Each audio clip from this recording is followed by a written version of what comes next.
Dr. Watson, would you kindly close the door behind you so that we can limit the price of your carelessness to merely hours of work rather than days? My apologies, Mr. Holmes. I found myself rather taken aback. I saw tidier houses in war-torn Afghanistan. Are those my surgical needles? I ran out of tacks and the matter required immediate attention. Was that my supper? Plainly not, for I was the one who ate it. I set it aside for this evening. And for that I am grateful. Is that my bed? Watson, since you've proven yourself a master of observation, might I ask you to apply your skills to a more pertinent question? Namely, the whereabouts of today's newspapers. They are the key to everything.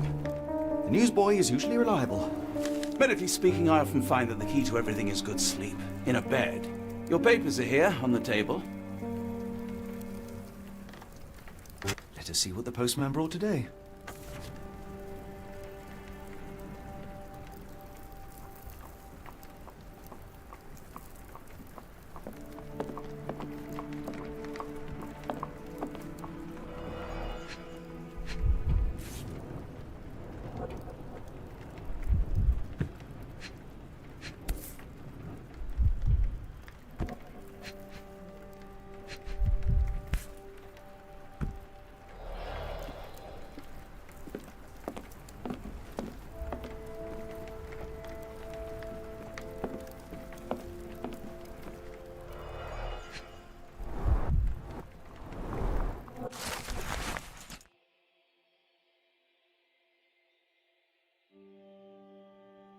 Local gossip, all of it uninteresting.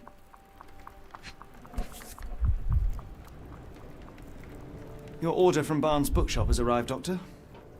Barnes insists on delivering the books to our door, even though we could easily walk to his shop. That's good service.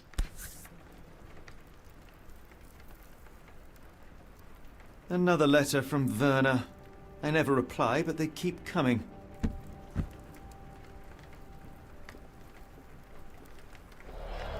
I don't see the Strand. Where is it? Pardon me? I am on the precipice of uncovering a pattern of crime across London spanning many months and involving many men. The missing paper cannot be a coincidence. That's preposterous. My dear fellow, life is infinitely stranger than anything which the mind of man can invent. Well, life used your newspaper to wipe its posterior, so after that unpleasant discovery this morning, I disposed of it. But in lieu of the Strand, perhaps I can deliver you something equally tantalizing. I have just returned from a patient of mine, Captain Stemwick, who... No, that will not do. Grab your coat, Dr. Watson. Let us hope nobody has collected the dustbin.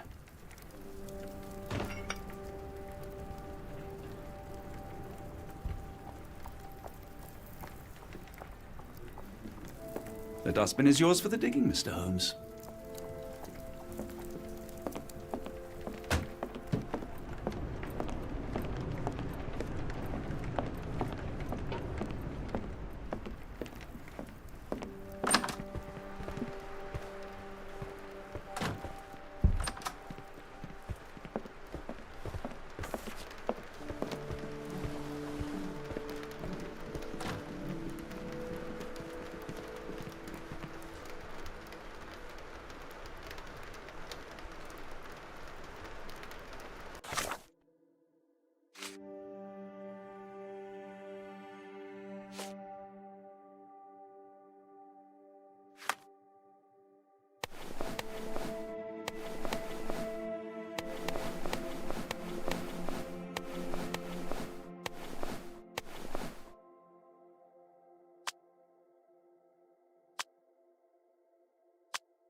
Don't look at me. If you want the newspaper, you'll have to get your hands dirty.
Impressive stature, strong gaze. I think this man deserves a knighthood. Really, Holmes? How can you be so sure? On rare occasions, Watson, it can suffice to trust one's gut.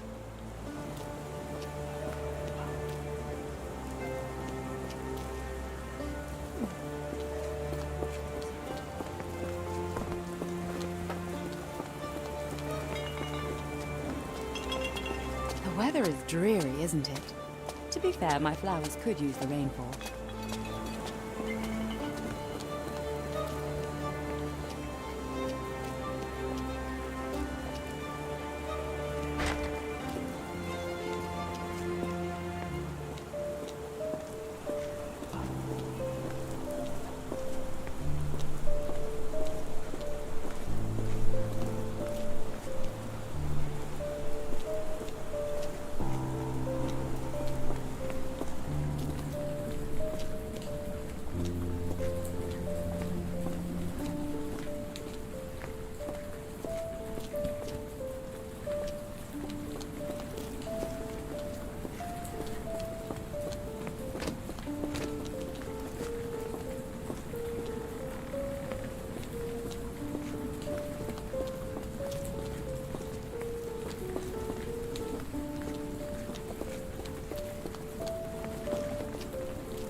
If you come across one of my drafts, please leave it in the bin.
Yes, it really not very happy with them. Awesome.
If I'm honest, part of me will enjoy watching you rifle through rubbish. Seems only fair after what you did to our flat.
Is this familiar to you? I don't think anyone here knows the answer. You should ask someone else.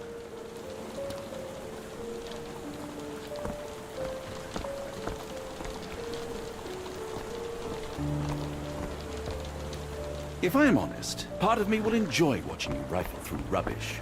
Seems only fair after what you did to our flat. Can you satisfy my curiosity? As much as I'd like to help you, I know nothing about this.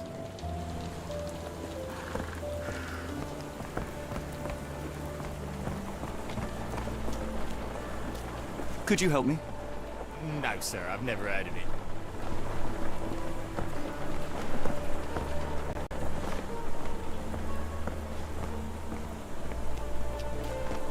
Help me, please. Sorry, sir, I can't help you.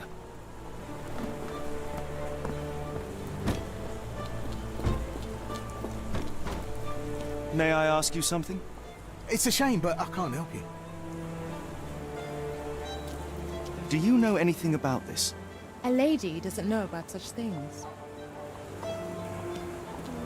Is this familiar to you? I wish I could help, but I know nothing. Could you help me? Excuse me, what? I'm not sure I know. Can you satisfy my curiosity? I can't help you with that, sir.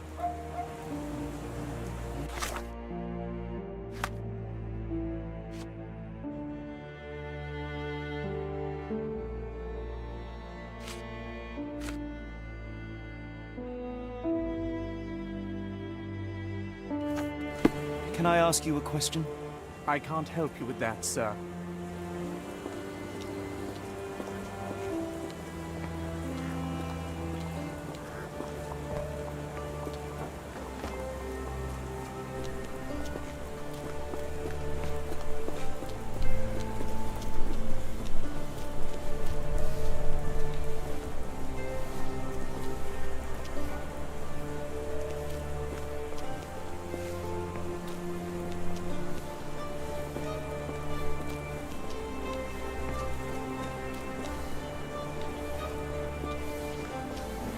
Can I ask you a question?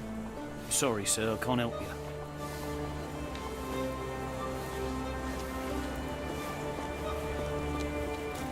Could you help me? No, I don't know anything about that.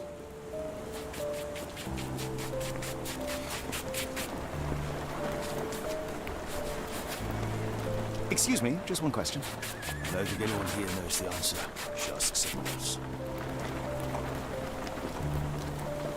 Could you help me? Sorry, sir, I can't help you.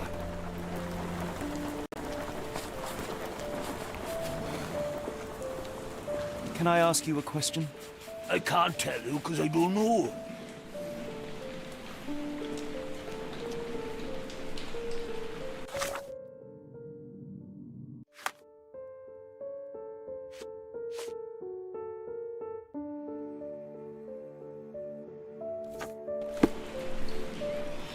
Can you satisfy my curiosity? It's a shame I can't answer your question.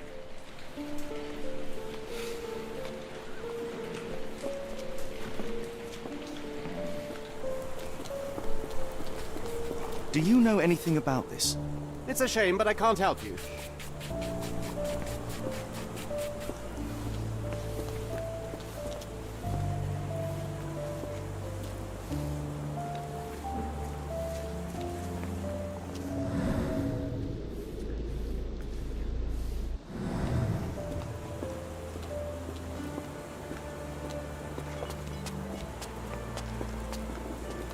I should have worn something warmer.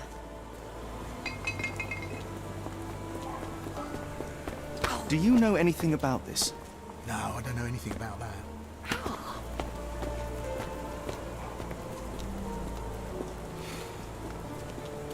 Are you able to help me? It's a shame, but I can't help you.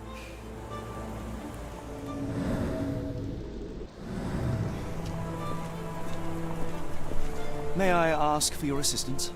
No, I don't know anything about that.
Is this familiar to you? I can't tell you because I don't know.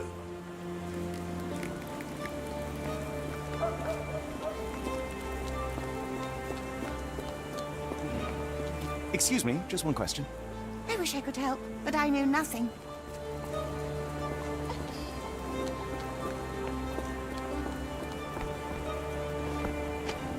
Help me, please. I don't think anyone here knows the answer. You should ask someone else.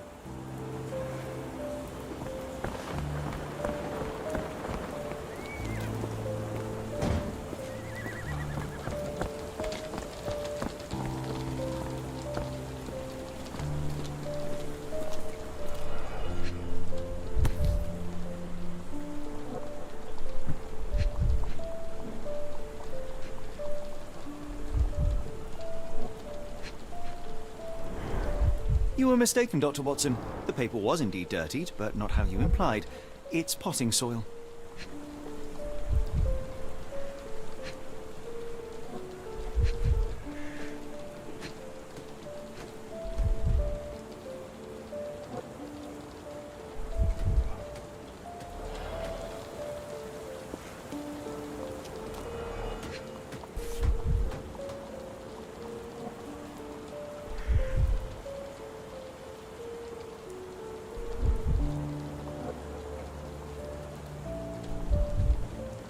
A cactus spine. If it gets in your skin, it's awfully tricky to remove, and when laced with poison, the perfect assassination tool. See, Watson? The conspiracy is real. Someone tried to poison me.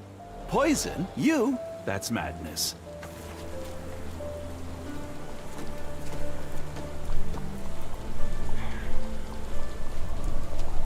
Get the Strand! Get your copy of the Strand here!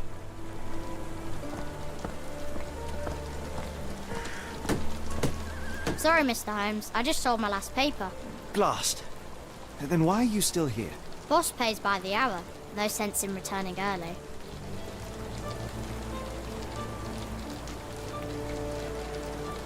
Any breaking news today? The dock accident. It's the talk of the town. Yes. Besides the tripe on the front page, anything about burglaries? I'm not sure, sir. You're a bright child. I presume you see everything that goes on around here? Nothing gets past me, mister.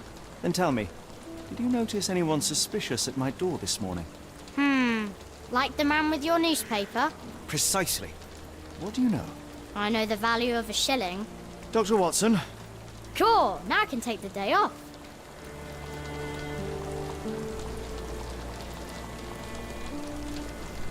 Can you describe the man you saw? He was carrying a lot of books. Up to his chin they were. Never heard of a well-read assassin. Looks can deceive. Hence the appeal of disguises. Which way did he go? Not sure. I was distracted by customers. Sorry. Did you see what he was up to? Nah, not really. I saw him approaching your house, but I had a customer. Then there's a loud bang. I ducked down. Not because I was scared, because I wasn't. I had to protect the merchandise. And all I could see was him kneeling at your door. All right. You earned your shilling. That'll be all. Thanks, Mr. Holmes. Maybe I could be your eyes and ears, if you have more shillings. Get the Strand! Get your copy of the Strand here!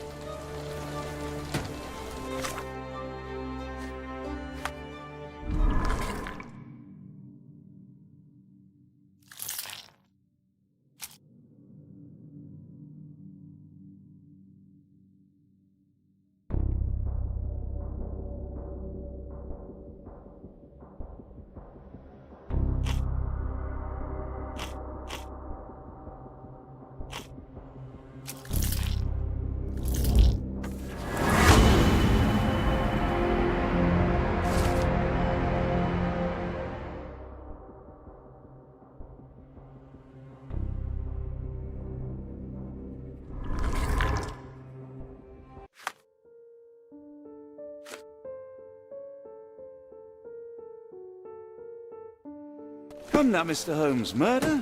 Yes, Barnes has his quirks, but he also has his scruples. Get the Strand! Not every pawn Get your knows copy it's of part of the Strand game. here!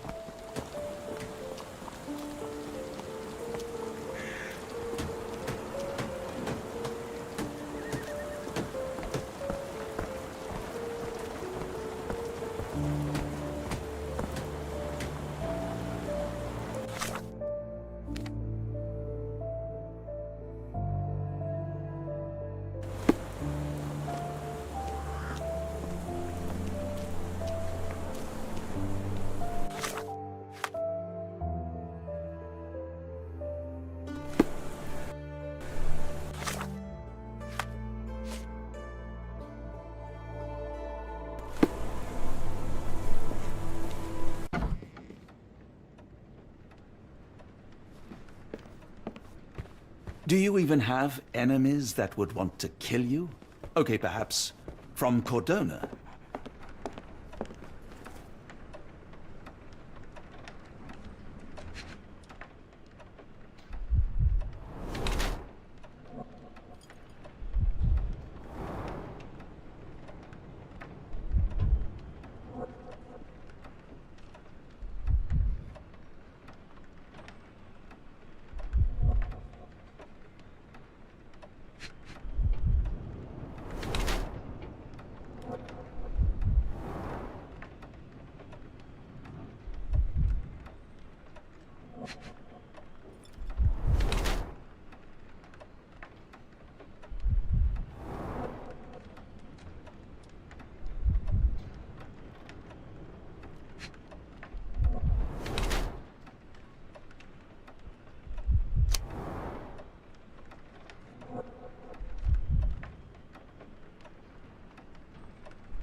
Mr. Barnes, a word.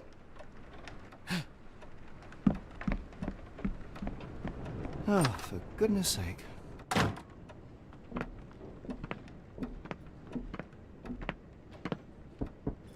Who goes there? Sherlock Holmes. Now will you please... Mr. Holmes. Golly, I did not see you come in. Would you care to answer some questions for me? Well, I wish I could, but I am deep in the weeds with work. How about we reschedule in a month or two? Come now, Mr. Barnes. It will only take a moment. No, really deep in the weeds with important things. Well, help yourself to any book, just take it and pay later. I trust you, Mr. Holmes. Barnes doesn't seem like himself. Why is he acting this way?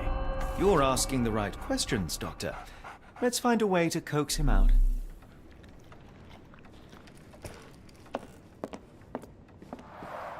The ladder is broken, recently, judging by the freshness of the wood.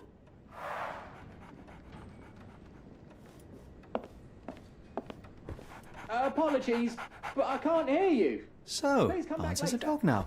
Who's a good boy? Barnes has always been a little odd, but this is uncharacteristic even for him.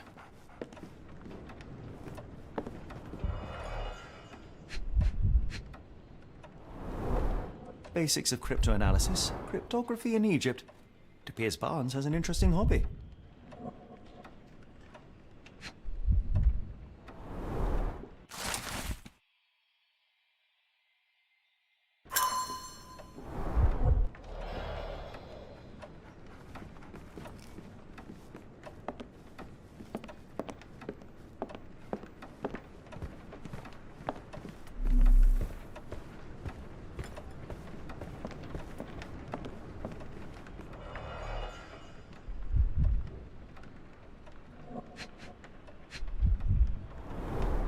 An improvised stand, but it does make the flowers more visible. In the language of Mycroft's secret agents, it's a sign. Dried flowers are replaced when the job is done. I wonder who... The finest view London has to offer.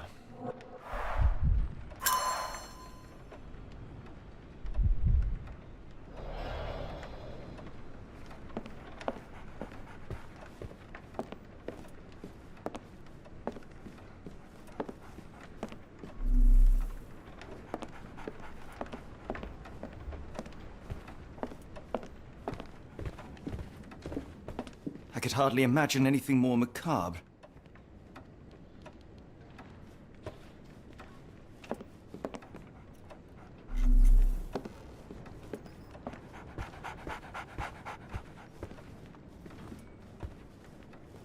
So, Barnes has a dog now. Who's a good boy? So, Barnes has a dog now. Who's a good boy? We're looking for a cactus needle in a haystack. A spine in a book stack? No, come on, Watson, think.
So, Barnes has a dog now. Who's a good boy?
People don't tend to come out for flowers when it rains. Perhaps I should try selling door to door. Hello there. What's your name? Lily. I know, not very original.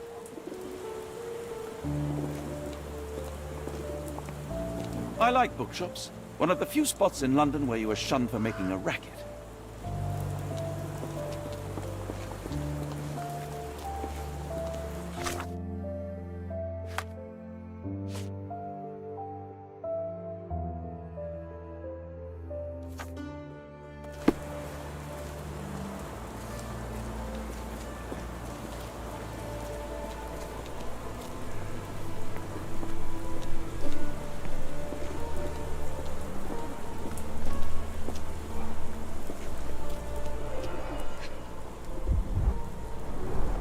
Encouraging people to stop and smell the roses? Our national emblem. God save the Queen. It must take patience and care to produce a bloom so beautiful. I imagine so. I merely sell them. Familiar spine? Is this what I found in my dustbin?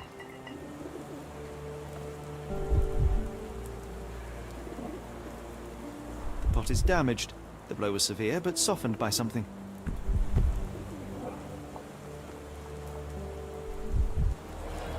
Anything tickle your fancy, Mr. Holmes?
My condolences, Mrs. Fleming. Mr. Holmes? Your husband's death. You're clearly still in mourning. Oh, no. I loved him more than anything, of course, but that was some time ago now. Life goes on. A lesson we all learn, one way or another.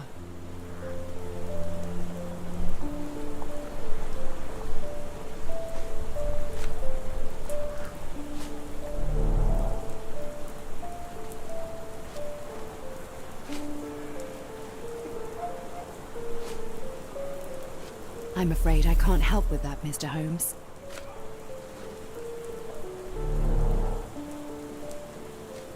Are you familiar with Mr. Barnes? Yes. No, not really. Well, in a way.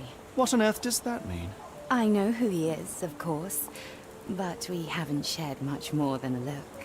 A look? Yes.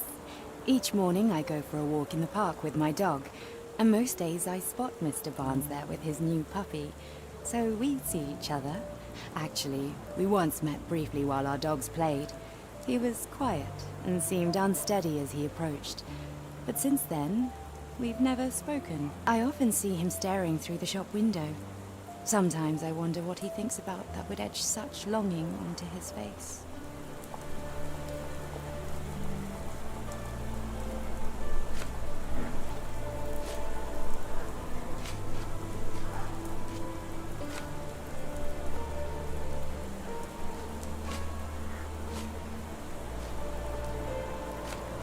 I don't know anything about this, sorry. I'm afraid I can't help with that, Mr. Holmes. I don't know anything about this, sorry. I'll be off.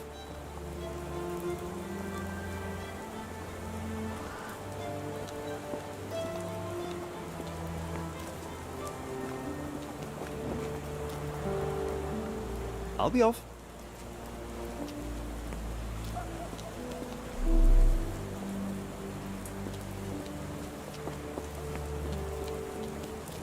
May I ask you something? Sorry, sir. I can't help you.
One of these things is not like the other. Come again? The cactus. Those fearsome spines can prove a dell to remove, and the sap is often toxic. And a rose thorn can give you tetanus, but we still grow them. The cactus seems comparatively harmless, though you have me thinking it must be valuable. I was under the impression that you knew its price already. Your guess is as good as mine. The first time I saw this cactus was when I came back from my break.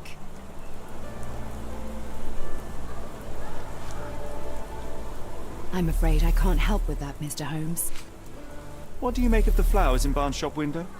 Well, they could use a bit of water. Do they mean anything to you? Mean anything how? I'm not sure I follow, Mr. Holmes. Why do you think they're there? Are you suggesting the flowers are for me? It seems likely, does it not? Oh, I hope you're right.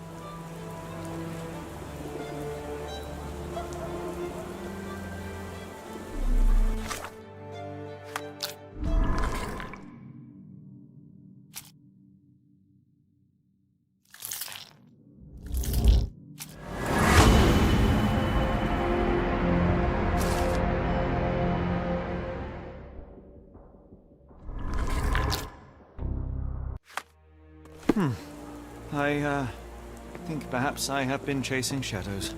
Do not despair, Mr. Holmes. Even the best of us make mistakes. We better tell Mr. Barnes what we've learned.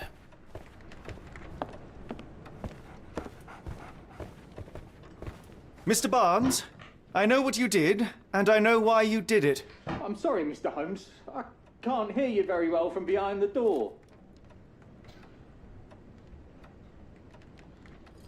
You ordered a cactus from the plant catalogue and then left it for Mrs. Fleming as a gift. You place flowers in the window to get her attention and wear high heels to appear taller and more desirable. You are her secret admirer. I couldn't read this morning's edition of The Strand because it was covered in soil and spines. I know you dropped a cactus on it and then fled. Barnes, it's Dr. Watson. Rest assured we are not interested in disclosing your personal affairs to anyone, including Mrs. Fleming. Please come out. All right, then.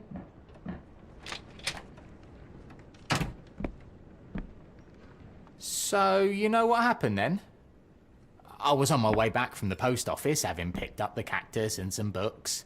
It was quite an awkward package, heavy too, and when I got to your door, I dropped the cactus in your paper. Forgive me. I needed that paper to prove a theory and prevent a crime. Your actions were rather disruptive. Your clumsiness carrying the post is matched only by the clumsiness of your romantic gesture. Oh, it's true. I am useless with this sort of thing. I'm not even sure if Mrs. Fleming noticed. As in most things in life, truth is the answer. Cease with the abstruse signals and anonymous gifts, and simply talk to the woman. What is the worst that can happen? She rejects you, and you are freed from this endless purgatory. That... Yes, you are correct, of course. I do have a slight tendency to overthink things. Thank you. So, at last, we return to the matter of the paper. I'm investigating a string of burglaries. Did you perhaps read of any before the edition was spoiled? I don't recall, but you're welcome to read our copy for yourself. You had an issue of The Strand here all along? Well, naturally. I am a bookseller. I have a subscription to every magazine and newspaper in London. So you ought to be familiar with the concept of burying the lead. Oh no, my apologies, Mr. Holmes. I'll make it up to you however I can. I am an expert on obscure languages and translation and Yes, okay. Just give me the paper. Come, Dr. Watson. Let us put this matter behind us. Farewell, Mr. Barnes. I hope to hear good news about you and Mrs. Fleming. Let me know if there's any way I can make it up to you. Tell you what, tomorrow's edition of The Strand is on me. Well, that was an utter waste of time. An assassination did seem rather unlikely. There was supposed to be another burglary. I was certain of it. Something you wish to say, Doctor? No? Well, Only that you have a remarkable faculty for deduction and pattern recognition. And that perhaps, if ill-applied... I see things that are not there. Yes. It is London. There will always be burglaries. Doesn't have to mean anything. So it seems. Forgive me. Without something to occupy my mind, I turn into an entirely different animal. Which brings us back to my news from earlier. I think I have a case for you, a real one. Truly? Indeed.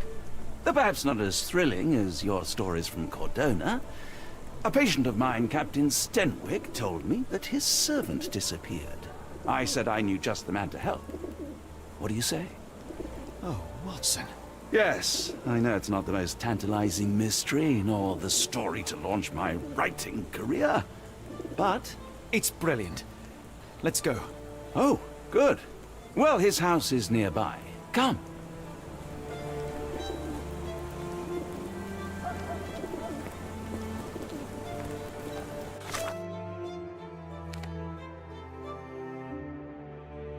Not much further now.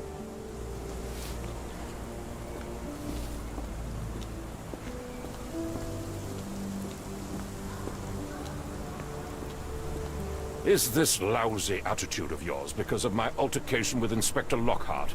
Did he put you up to this? Sir, the inspector has nothing to do with it. I'm telling you the same thing I tell anyone seeking a missing person. Good day, gentlemen. Forgive the intrusion. Captain Stenwick, this is my colleague Sherlock Holmes, the consulting detective I told you about. At last, a professional. This useless officer refuses to do anything about Kimmy here, my missing servant. What was your name again? I shall be certain to inform your superiors. Sergeant Ruffles. And it's my superiors who made this decision, sir.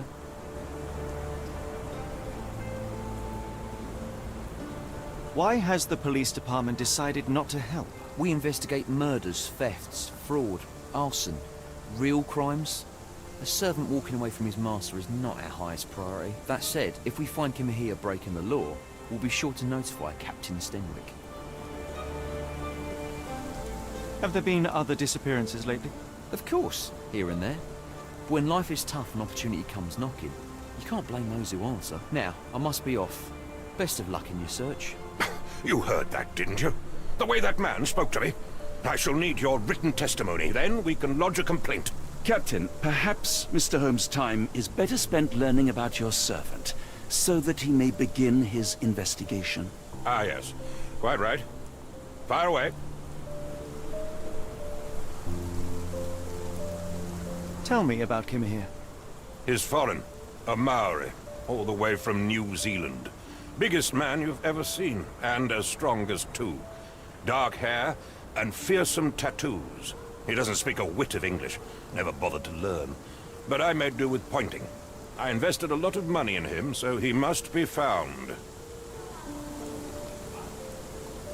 When did you last see your servant? Kimmy here normally brings me the morning papers, but yesterday I had to get them myself. He must have escaped the night before yesterday. May I see your servant's bedroom? His shack is in the garden. You can't miss it. Did you search the room? Of course, but only to check he wasn't lying dead inside. Everything seemed normal at a glance.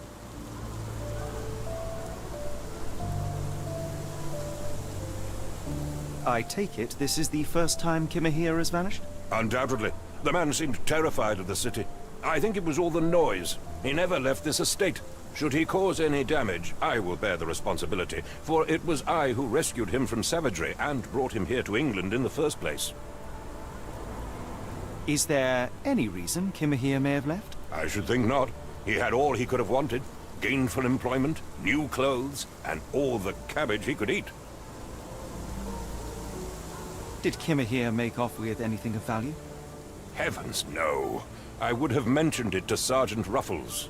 Still, he must have fled with some money on his person. No. I kept his wages in my safe. For security. All right, Captain. I think I have enough to get started.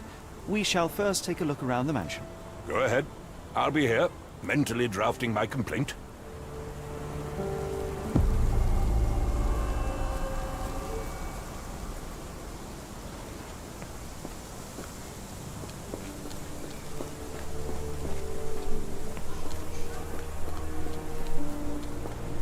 Why are you still here?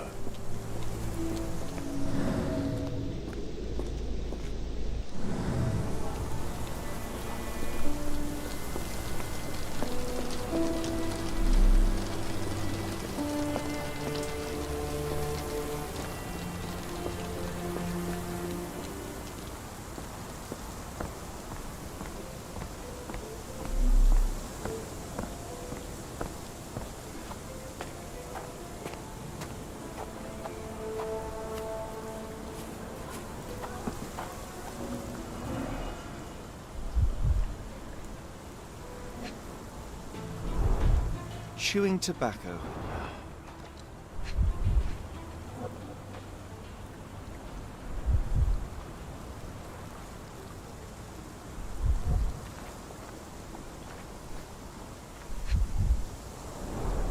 A shoe print, roughly size 11, with a worn-out sole.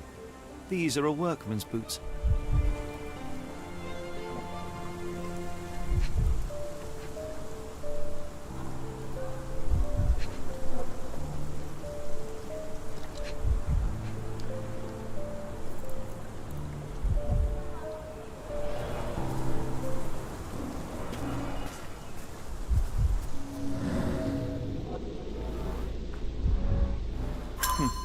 Looks like a knee print. Someone knelt here. The amount of chewing tobacco suggests they were waiting a while. Amazing, Mr. Holmes. To read the ground like an open book.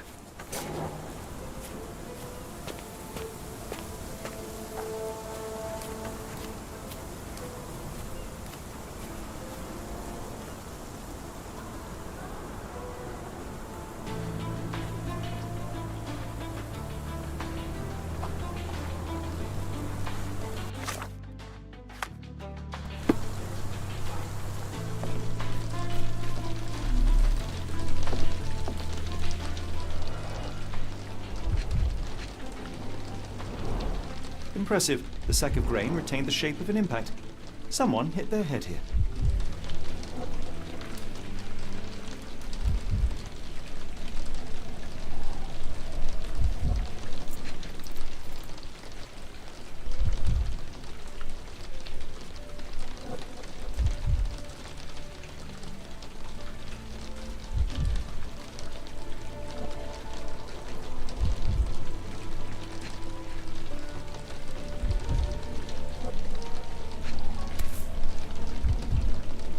Small navy spyglass.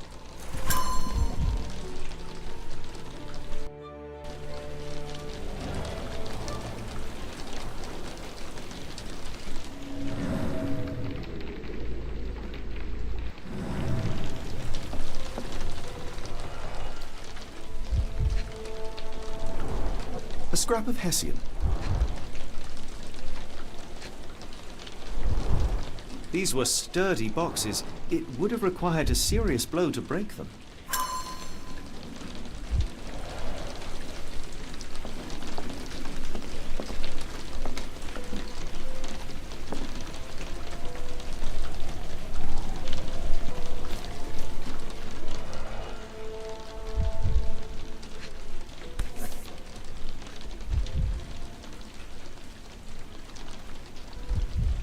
A heavy chemical odor. Lend me your nose, Doctor. Ah, I'll never forget that smell after my time in Afghanistan. That's an opioid, Mr. Holmes, a narcotic. Button chops, the remains of a meal.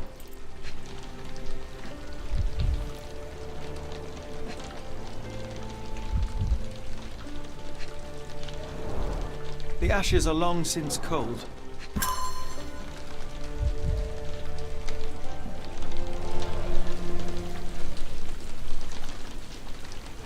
No air coming through it.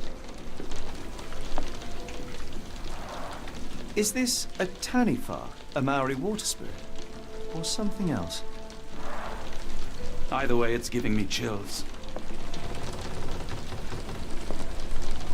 Clothes made of Hessian. Is Stenwick really so miserly?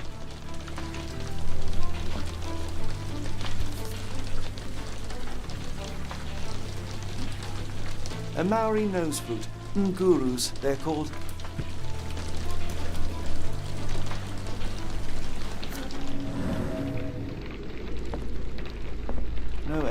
through it.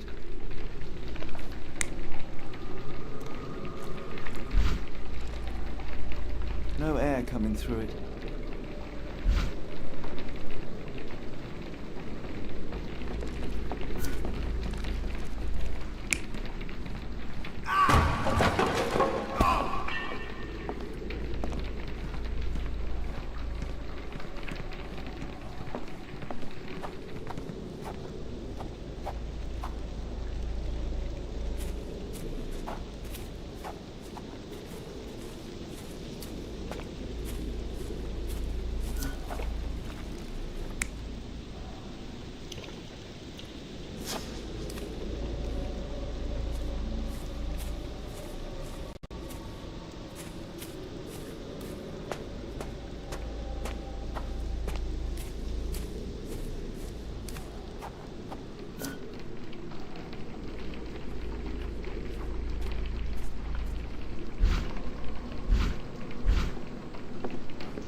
This lock is quite unusual. It appears that the key should be bent to the right.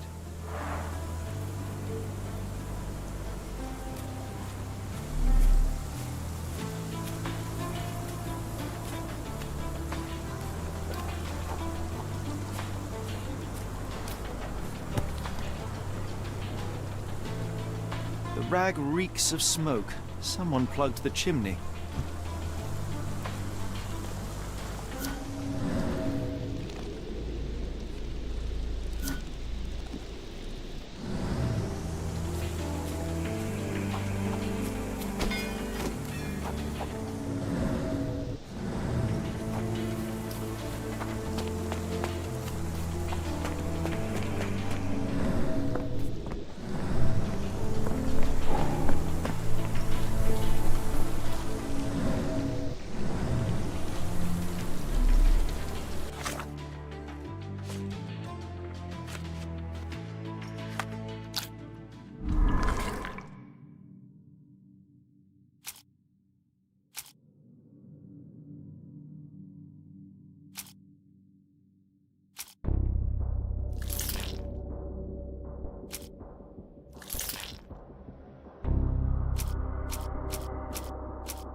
The door to your garden has an interesting lock. Yes, I have uncommon locks on every door of my mansion. It makes them harder to pick. Kimmy here and I both had a set of keys. I'll need to borrow them. No, you'll need to do what I tell you to do. Examine the garden. Where on earth are you going with this? Where on earth are you going with this? Where on earth are you going with this? Is this spyglass familiar? I don't recognize it. Could it be Kimahir's, perhaps? I doubt it. I never saw him with it, nor could I suggest how he might have come by it. Are you joking? Why would I know this? I came across a pile of Hessian clothes in the shack. Are they Kimahir's? Yes. I had to give him something to clothe himself. He seemed unfazed by his bare skin, but I found it distracting. Do you happen to know Kimahir's shoe size? I wouldn't have the foggiest. But I'm sure it was enormous. Not that it matters. He spent his life barefoot. Despite my best efforts, he simply did not take to shoes. Has Kimahir ever indulged in tobacco? No. The man doesn't even drink. Are you certain? I found chewing tobacco in the garden. I controlled Kimahir's expenses since he struggled with the currency. I would have known if he used tobacco. If you find my man, I have a marvelous whiskey with your name on it.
This dreary rain is making a miserable day even worse.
could have left these tracks? They seem fresh.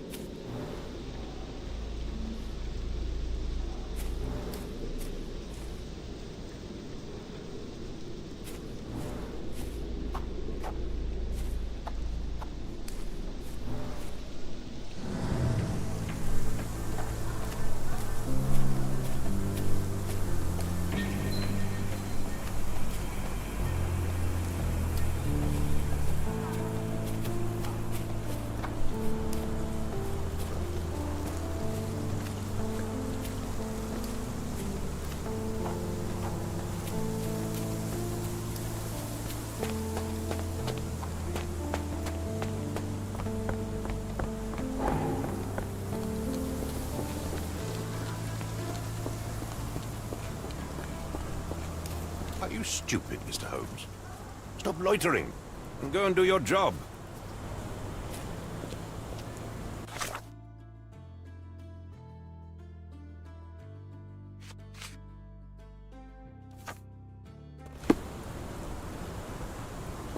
Are you stupid, Mr. Holmes? Stop loitering and go and do your job.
Someone moved a cart to this spot and then took it elsewhere. Can't see it anywhere in the garden.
This lock is quite unusual.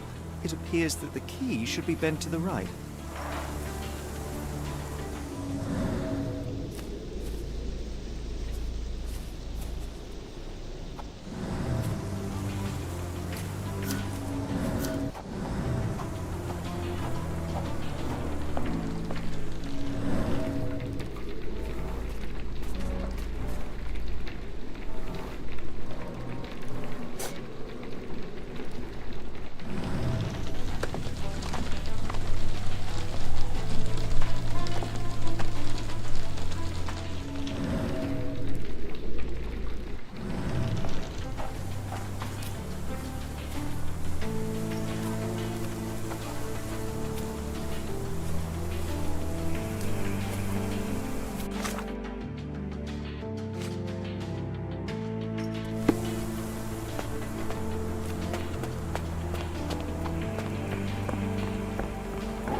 you stupid, Mr. Holmes?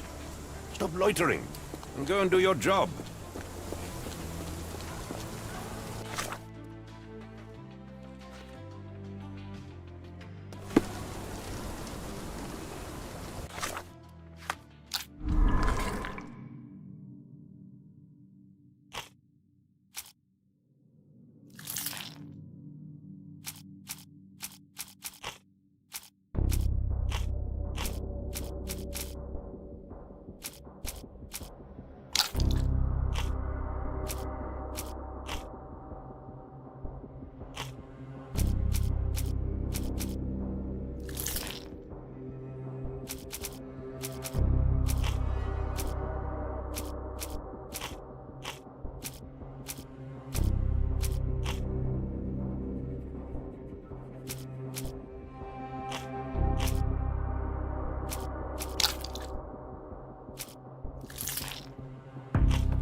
Surveilling from afar, the intruder waited for a window of opportunity. When Kimahir went to sleep, the man crept up to the shack and slipped narcotics down the chimney pipe, then blocked it with a cloth. Kimahir inhaled the sedative and fell into a deep sleep. The intruder tried to move him, but the man was heavier than expected. The intruder fell on the sack and dropped his spyglass. In order to transport the servant, he had to use the cart. The final challenge was opening the garden door. Luckily for our intruder, Kimahir had the key in his shack. Remarkable. It makes total sense.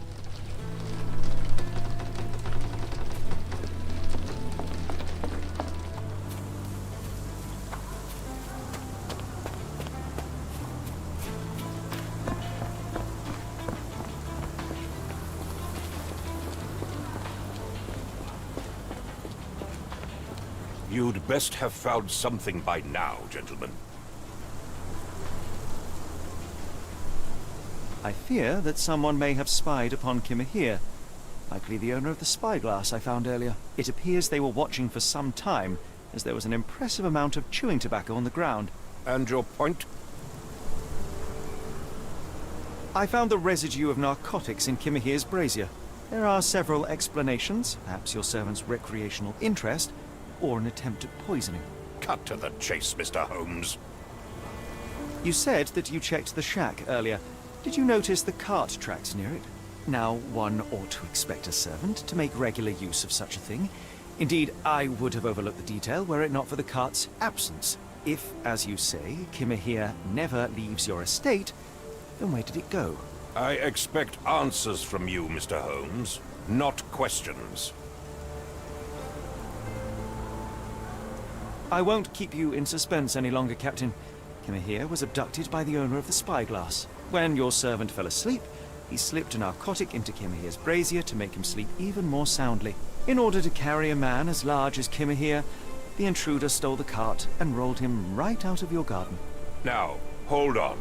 All this simply to tell me what I already know. Why haven't you found him yet? I only arrived a moment ago. It is, frankly, incredible that I have already deduced so much. Every second you dawdle here, waiting for me to stroke your ego, is another second wasted. I'm not interested in the how, the why, or the who.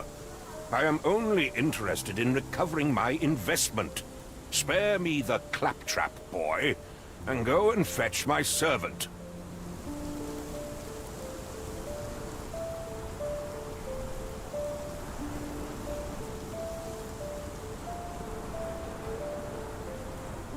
The point is, Captain, we're telling you this for a reason.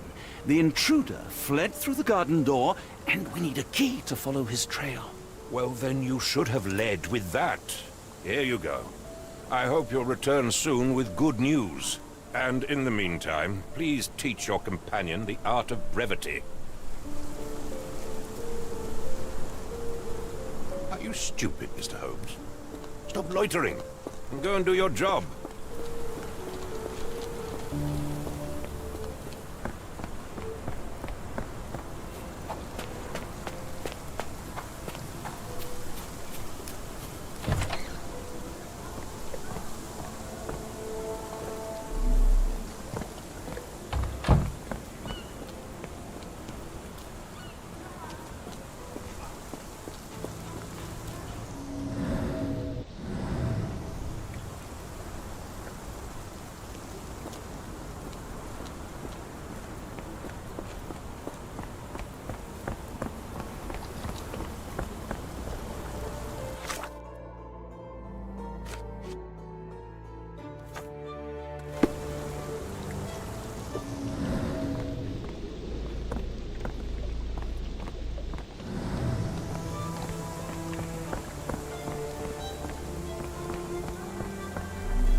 A large pile of horse droppings.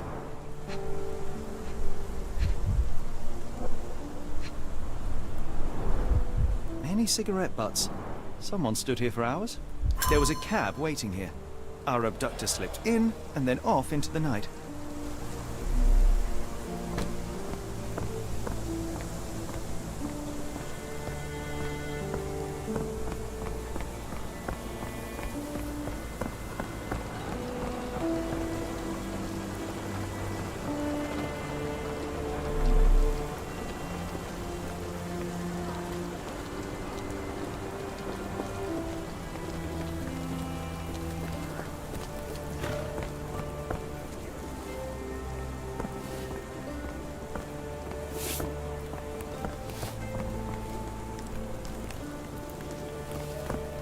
Stenwick makes his servant live in a tool shed.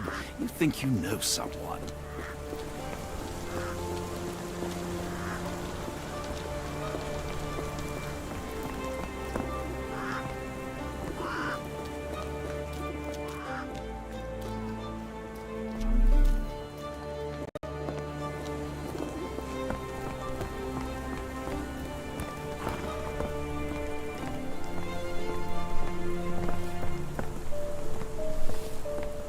Help me, please.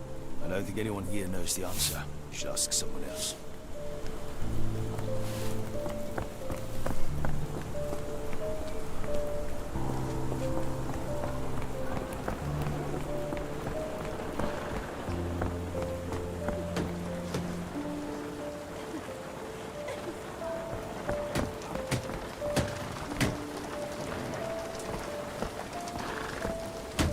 I'll stand watch, just in case the strange man comes back. Get the Strand! Get your copy of the Strand here!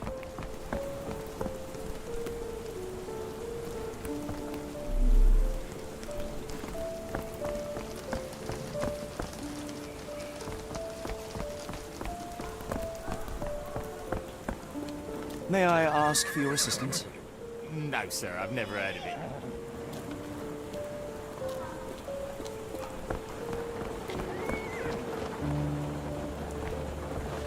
Do you know anything about this? No, sir, I've never heard of it.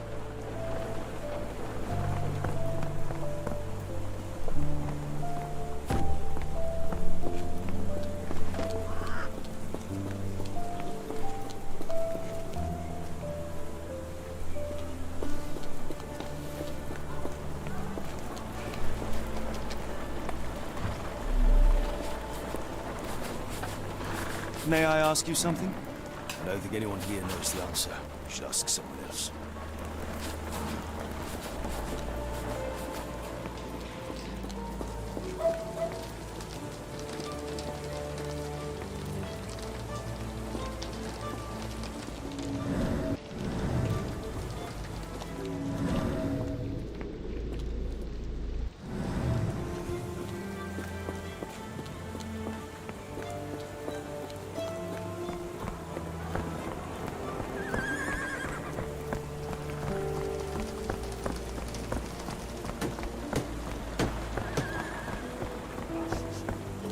Is this familiar to you? I wish I could help you, but I don't know.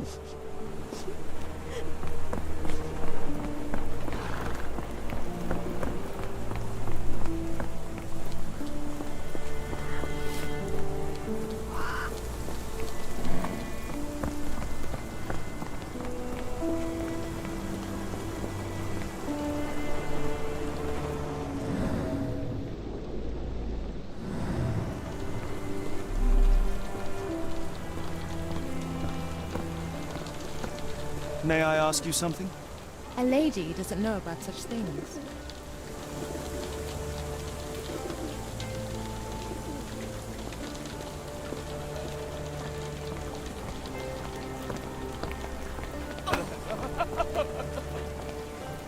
Are you able to help me?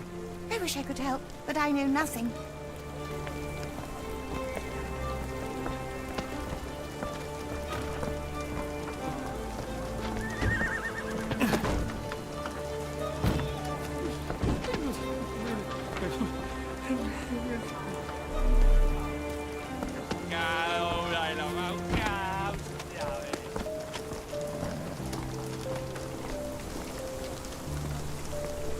Help me, please. I don't think anyone here knows the answer. You should ask someone else. Do you know anything about this? I don't think anyone here knows the answer. You should ask someone else. Yes, Stenwick is no angel, but he's one of my few clients. Please, try to remain courteous.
Can I ask you a question?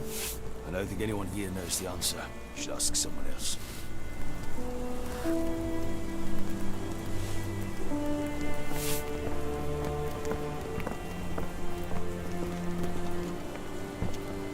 May I ask you something? No, sir, I've never heard of it.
Have a look at my flowers. They will not bite unless you touch their thorns.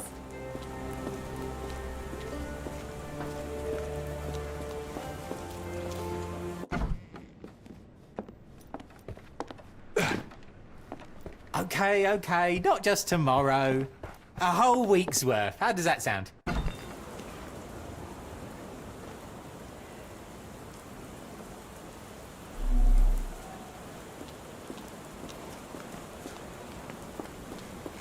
Is this familiar to you? Excuse me, what? I'm not sure I know. Can I ask you a question?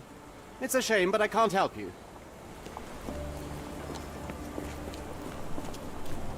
Help me, please. Excuse me, what? I'm not sure I know.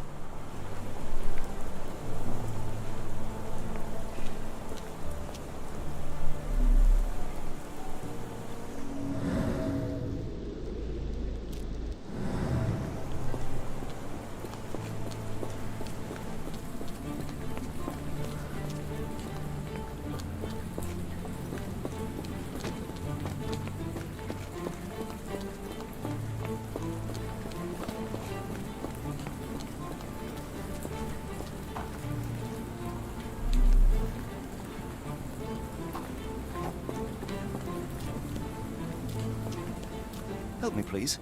No, sir, I've never heard of it.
May I ask you something?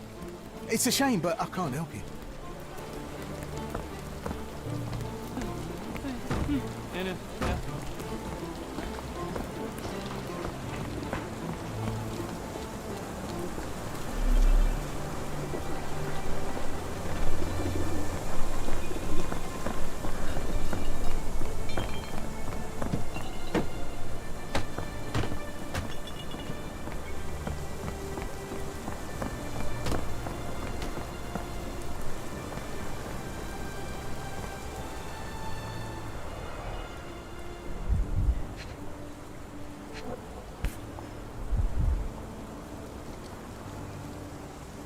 Roy Soulsby. Could that be the name of our man?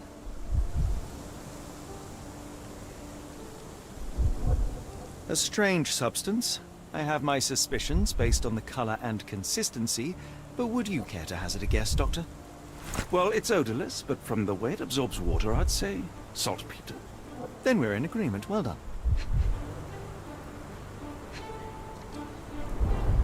Wheels picked up grass along the way. Kimahia's cart, I gather.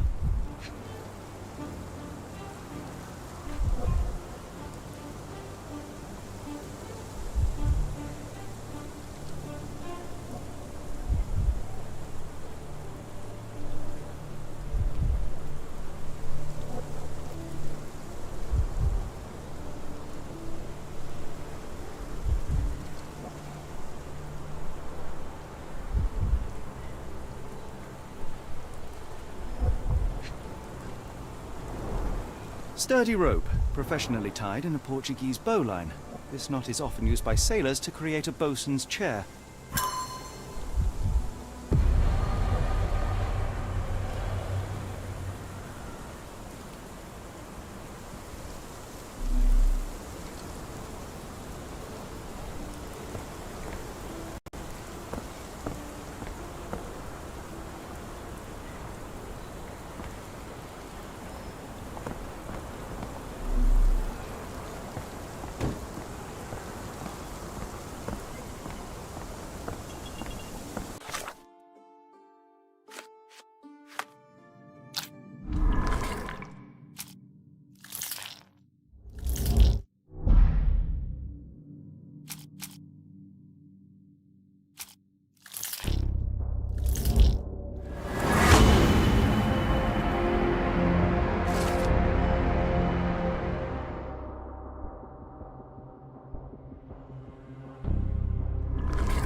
Strand proved not so useless after all. The saltpeter accident. Doctor, do you recall? The Port of London, of course. The footwear, the spyglass. Indeed. We shall need to take a cab there.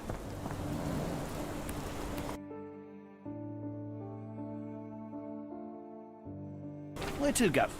The Port of London, please. I will show you where to stop.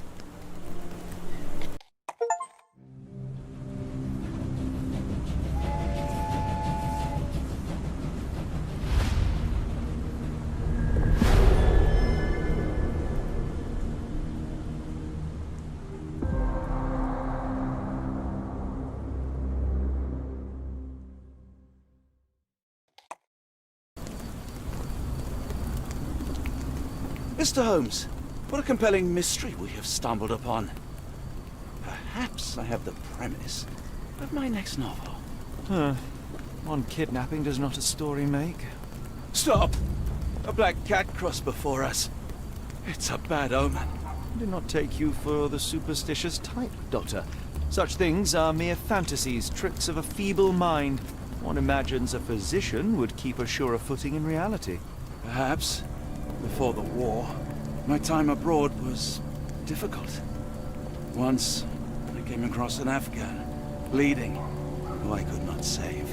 He pressed a rosary into my hand. A gift, he said, so as to gain God's favor. After that... Dr. Watson? Yes, well, I shan't get into details, but sometime later I found myself lost in the desert. Dehydration set in, and things grew ever more dire. The man's words came to me. I said a prayer and placed the rosary on a rock. A gift to gain God's favor. And you were rescued? Yes. A detachment of British soldiers found me. To whom I'm grateful. Without their diligence, you would not be standing here and I would not have this case. I'm sure you have another explanation prepared, Mr. Holmes, but I think I shall cling to the occasional superstition all the same. To each his own, Dr. Watson. So long as it does not interfere with my methods, do it. We must press on, cat or no cat. The question remains, why abduct Kimmer here?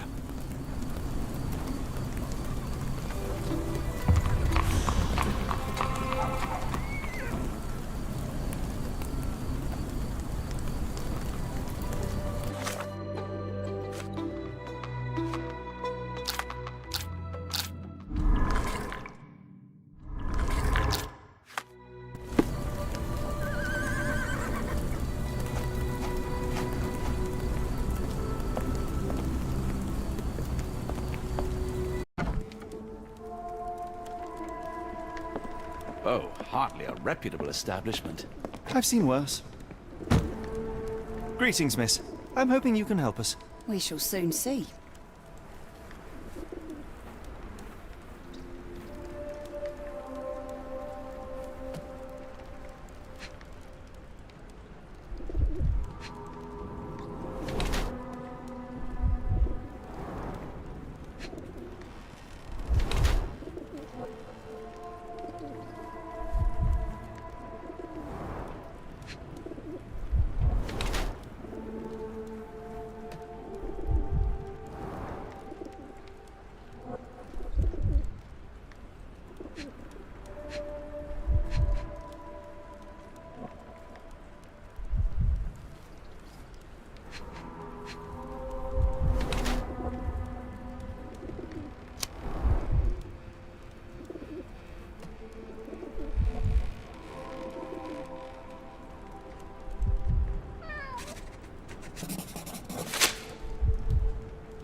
Your clothes are already tight and soon they won't fit at all.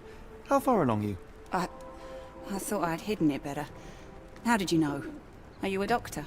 In a manner of speaking. He's not. He merely has the ego of one. I apologize, miss.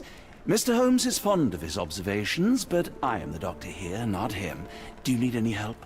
I'm fine, thank you. Would rather not discuss my condition, nor let word of it spread. My colleague and I are seeking a burly man, above average height, with workman's boots. Half my customers, then. Your description hardly narrows things down. I heard tell of a recent explosion in the port. What do you know of it? Ah, yes. Something exploded in a ship's cargo hold. Caused a terrible blaze.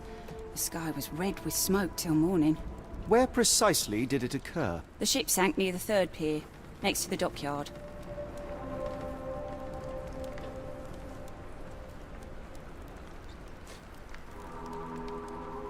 Are you familiar with a Roy Soulsby? Roy Soulsby? I know the name, but he's not one of my regulars. My guess is that he works somewhere around here. What can I get you?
It appears that the saltpeter explosion rattled the locals.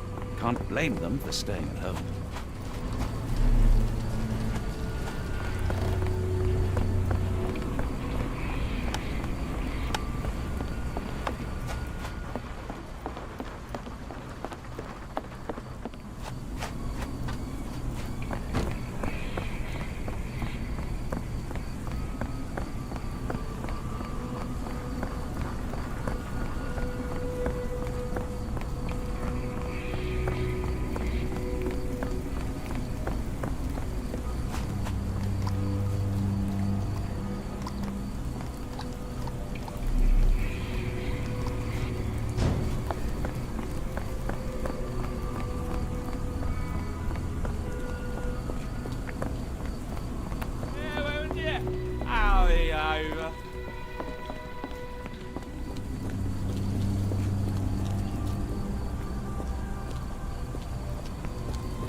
not in the mood, mate. Shoo!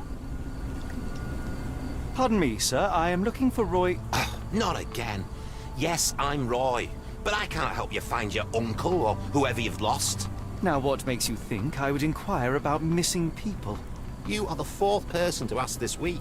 Just because I work at the port doesn't mean I keep track of everyone who comes here. You say we are not the first to ask you about a disappearance. Do you recall anything about those who came inquiring? I only remember the foreign woman. I didn't catch her name, but those are her posters hanging up everywhere. She has badgered me twice now, but I still don't know nothing. And this woman can be found? No clue. She was talking gibberish. May I ask what you're doing here? This is where the ship sank the other day. I'm trying to work out how we'll remove it. Now, where was I?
Can't help you there, mate. Can't help you there, mate. Have you seen this before? My card? Where did you dig that up? At a crime scene near Baker Street, involving a young servant's kidnapping, I might add. No. Someone used it without my consent. How else would it end up there? That boat explosion stopped most traffic coming into the port. Guess I'll be without work for a while.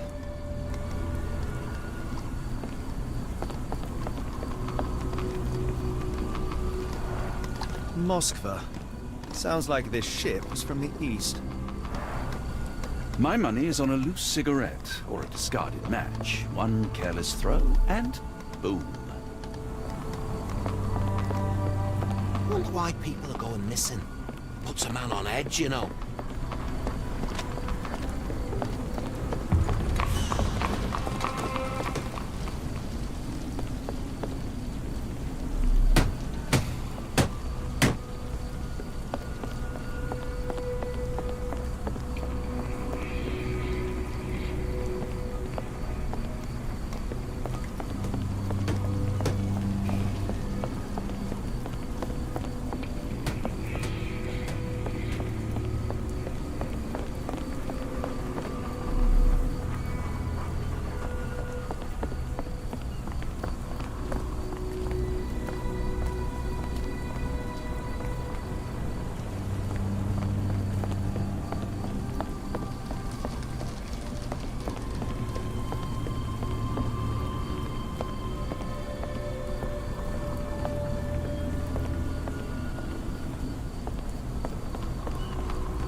Hello, lad.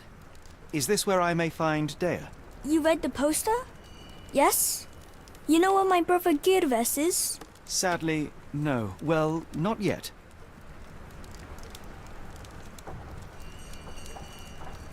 Where did you last see Girves? He worked at a, warehouse. This man, Roy Solby, gave him the job. He paid him a necklace.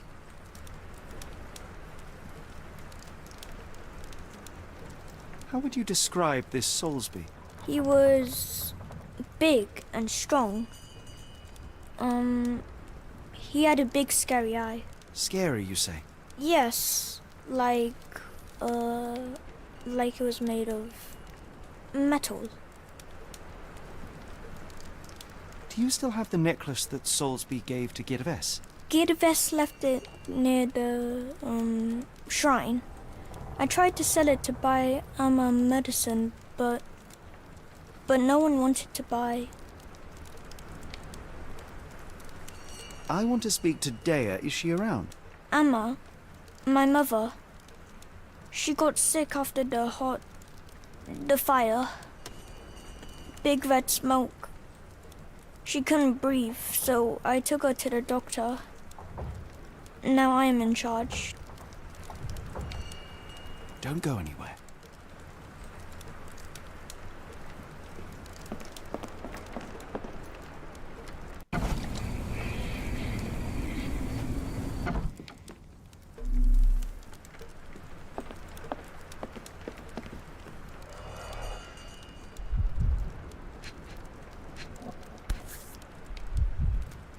This cheap pendant looks like silver, but it's only made of tin.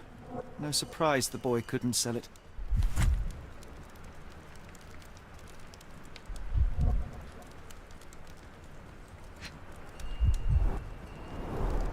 I miss Girves. Do you think he's okay?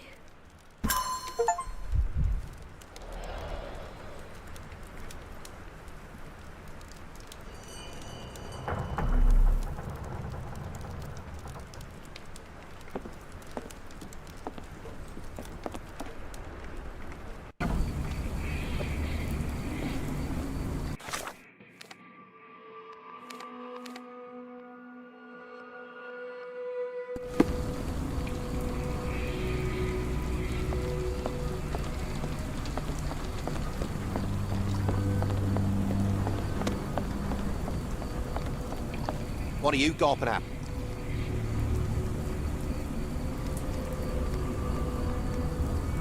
What are you on about? Sorry, doesn't ring a bell. Sorry, doesn't ring a bell. I have been told that you hired Dea's son, Girves, right before he vanished. His brother also said you had a metal eye. What do you make of this? Tell that him to stop making things up. I could do with a pint of the cursed mermaid, with the thought of walking in this fog.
I should have helped Amma put out the posters.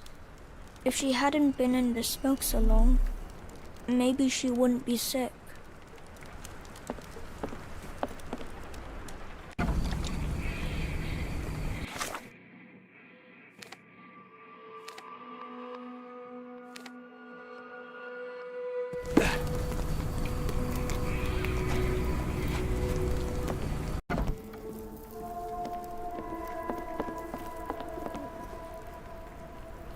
Have you ever heard of a man with a metallic eye?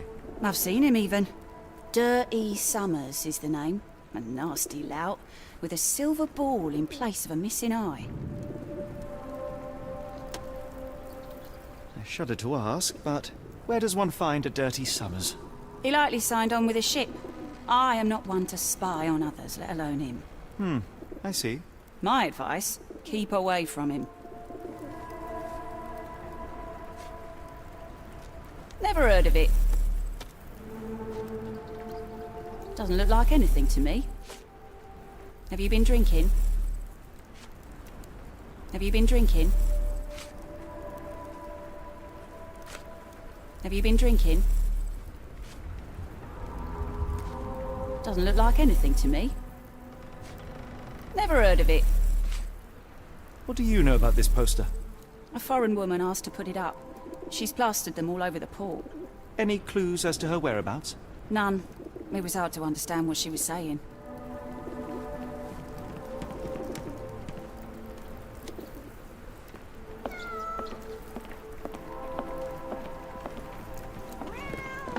After the incident the other day, it seems customers are staying at home.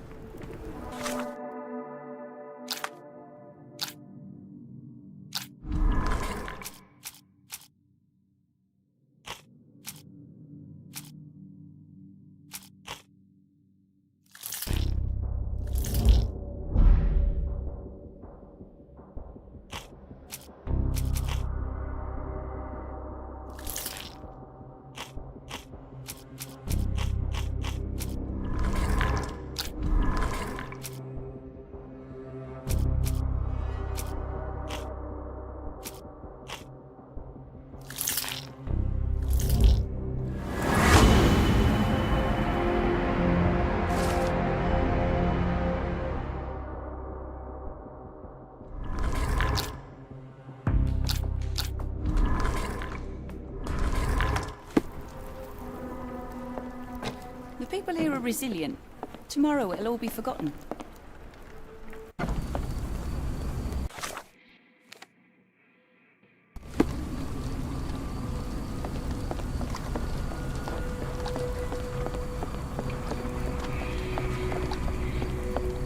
What are you gawping at? Mr. Soulsby, you know more than you're letting on. What makes you say that?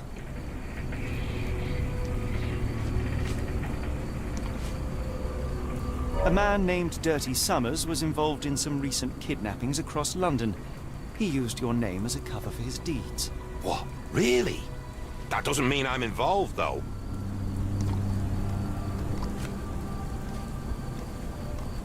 Boulder Dash. Sorry, you lost me there. Mr. A man named... What?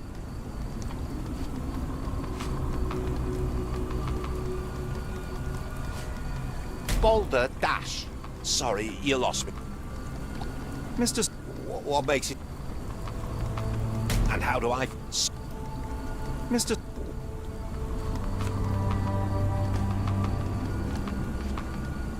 A man... Boulder... Mr. And how do I fit... Mr.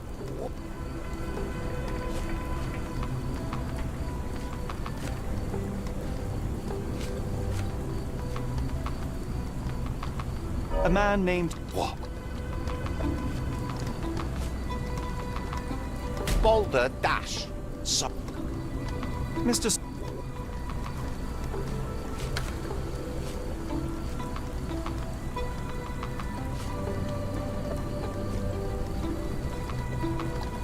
A man named... What?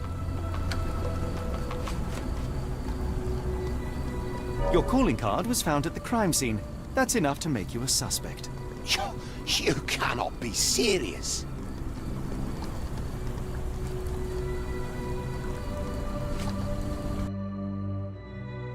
This proves nothing. Mr.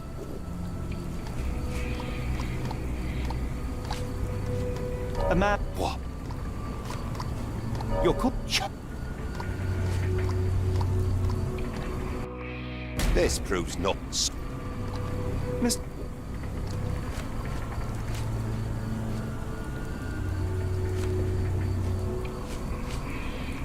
A man... What? You're calling...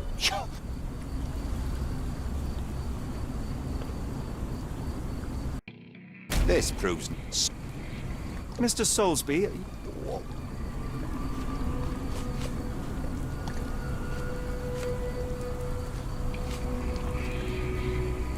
A man... What? You're called...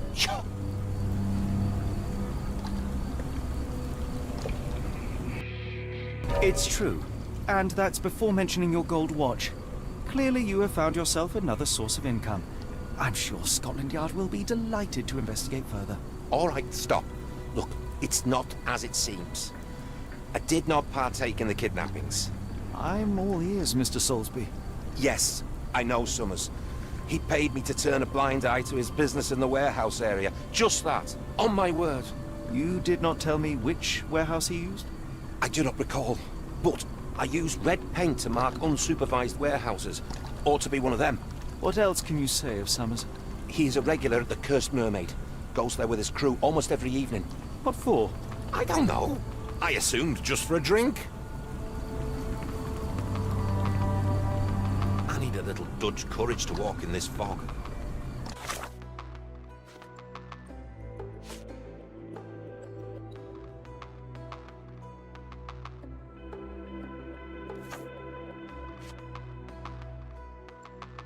But I'd have to walk through the fog to get to the pub. That's just cruel, that is.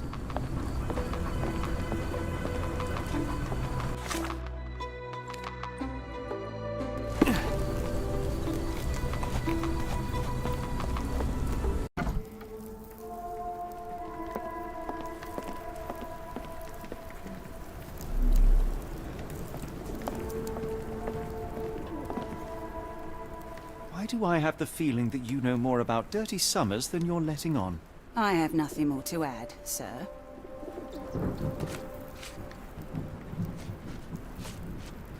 I failed to follow. Are you finished? Why I failed to... Are you... Why do...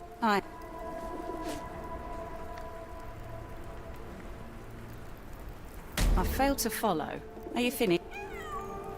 Why do I...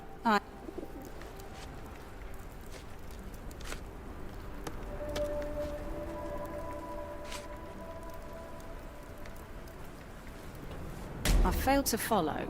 Are you finished? Why do... I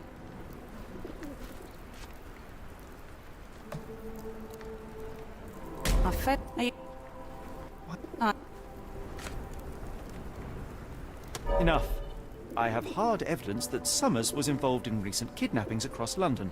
I'm not surprised. So what? You sure you ain't... Are you finished? Why do I have the feel... Enough. I'm not... You sure you ain't been drinking? Why do... I am. Enough. I have hard evidence that... I'm not surprised.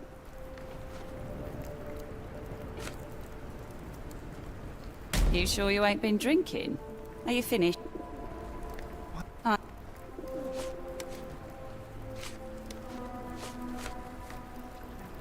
failed to... Are you... Why? Enough.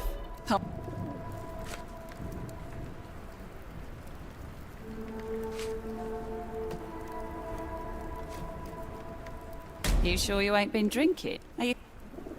Why? Enough.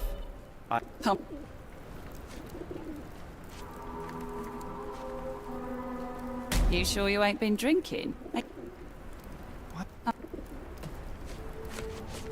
Enough.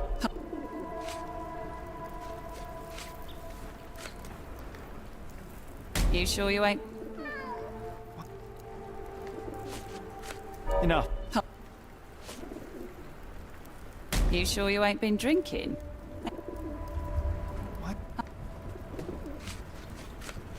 Enough.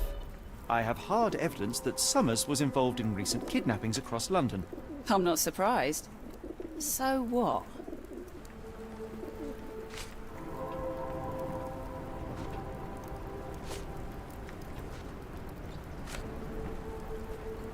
You sure you ain't? What? Enough. You What? Enough. You sure you ain't? Enough. You What? Enough.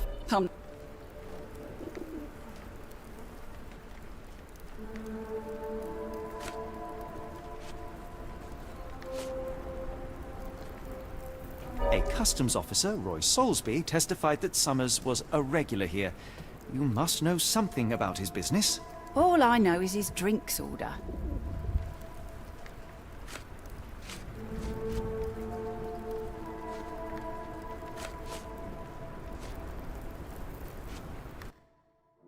Hard to make heads or tails of this. Are you finished? What? Enough.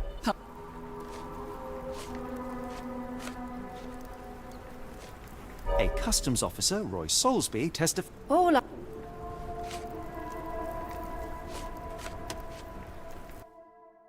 Are you finished? Enough. A customs. All... Hard to make heads or tails of this. Are you finished? What? Enough. All... Hard to make heads or tails of this. Are you finished? I have glass. What? Enough.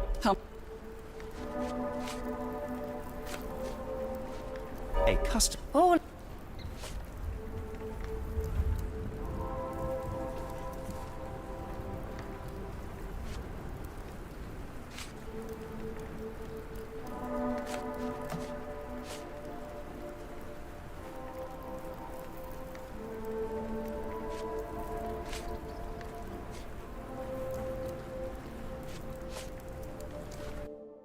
Hard to make heads or... What? Enough. A... All...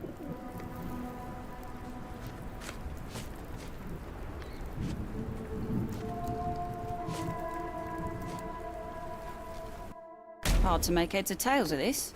Are you finished? Enough. A... Oh.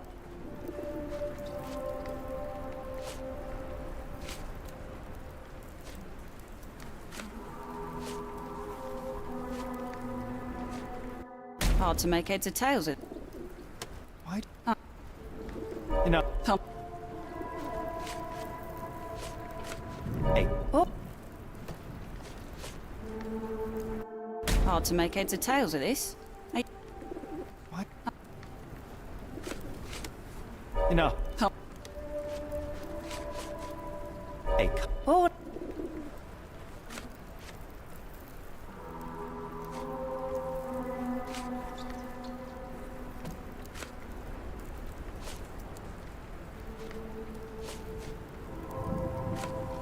If the lives of the missing do not concern you, then I would urge you to think about your unborn child.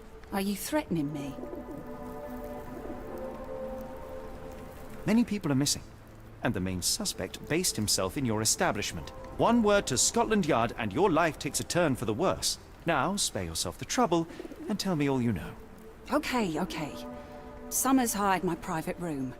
I think he used it to recruit people, but I haven't seen him in a few days. He paid me cash, so I paid him no attention.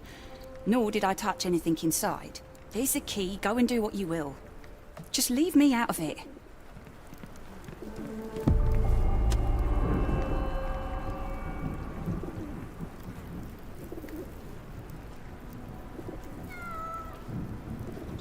Be careful on the port, gentlemen.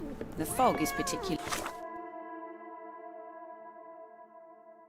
thick tonight.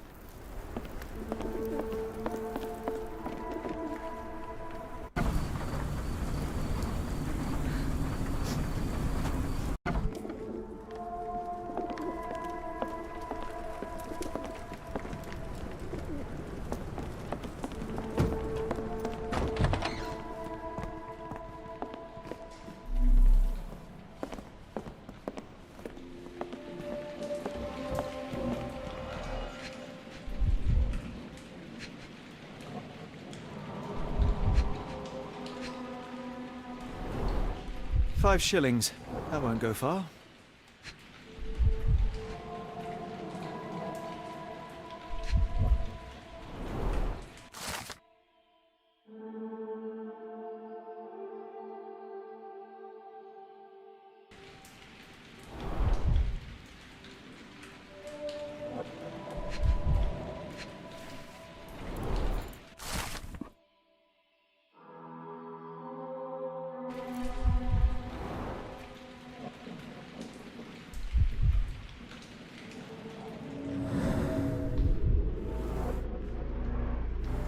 Strange symbols. I don't recognize them.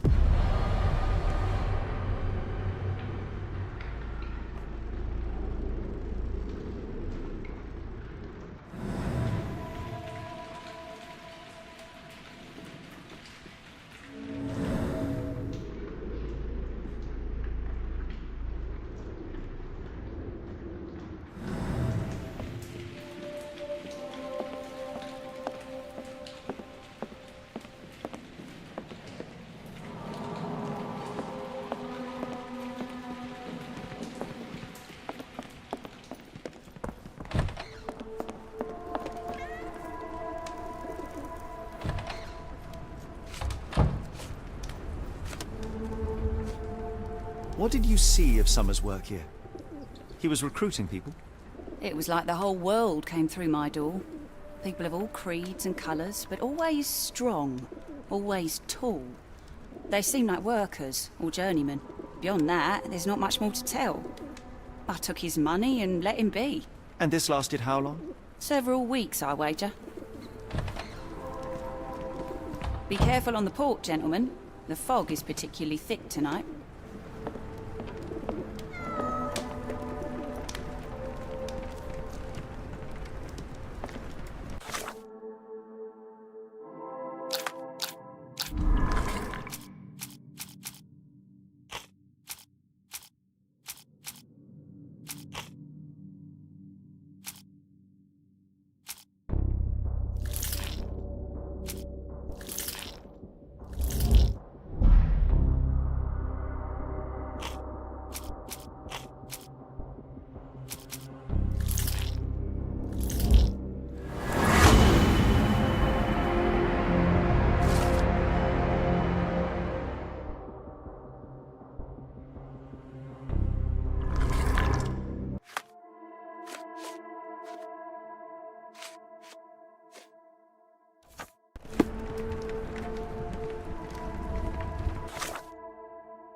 Wrong warehouse. Nothing to see here.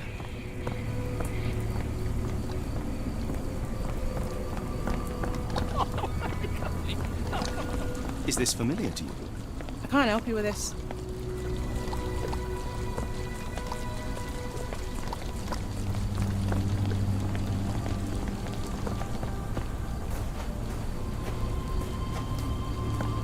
Can I ask you a question? No, sir. I never heard of it.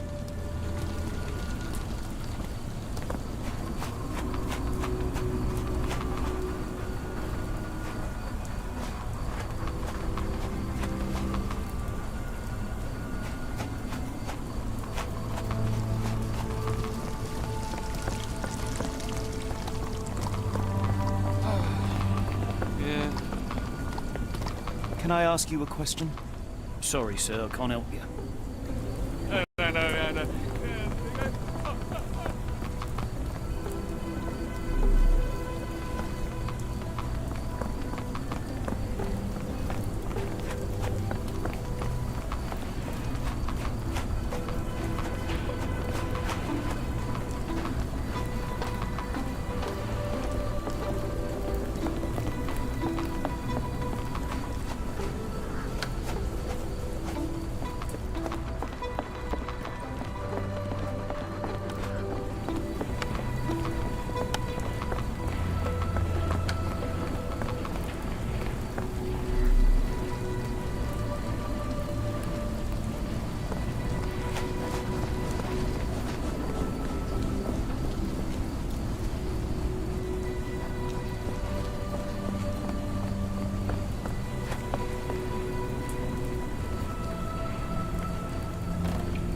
Really, Holmes, this ought to be beneath you.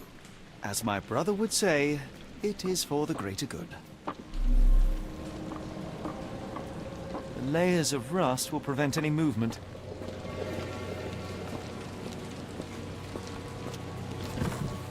This crank saw some use.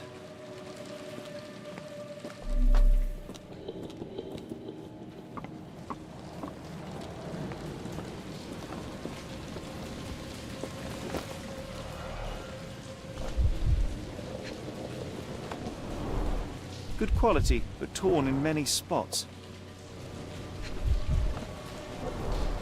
Mould. That's why you don't leave sailcloth lying out.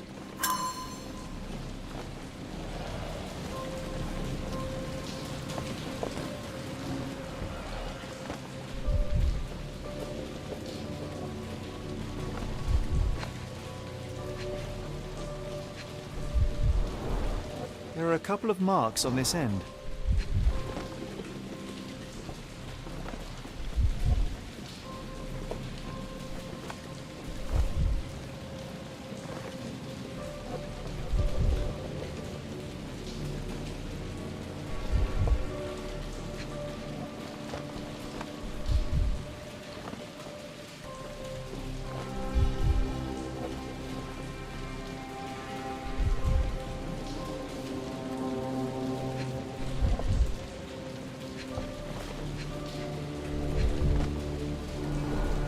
There are a couple of marks on this end.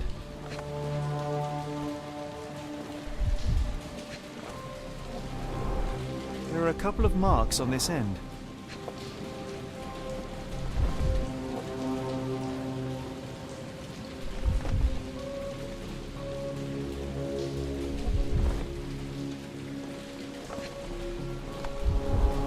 The scratches are fresh, left by something metallic.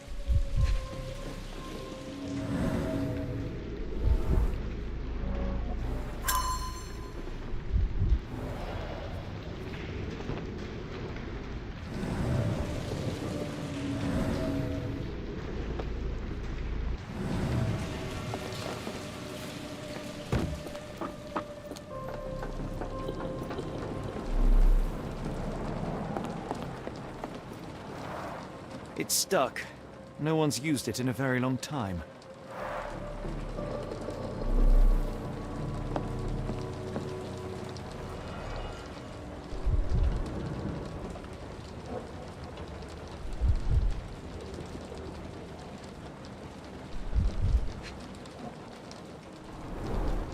Fit for a crank.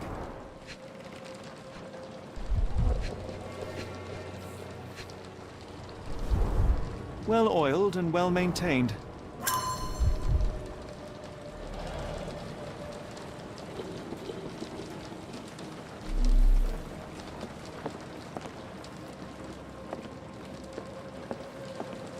I can't do it with my bare hands.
A hidden passage, just as I expected.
I'm sorry about my English.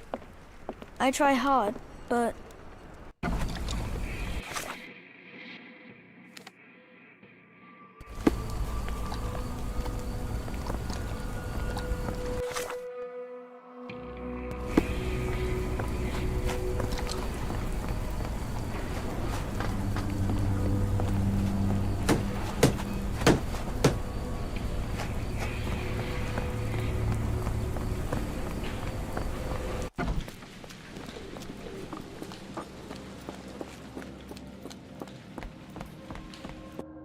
Wait here, Watson, and keep an eye on the doors.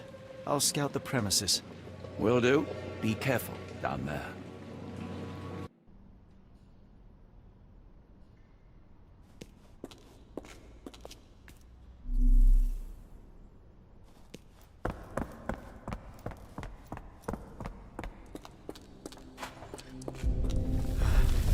Wait. What's happening?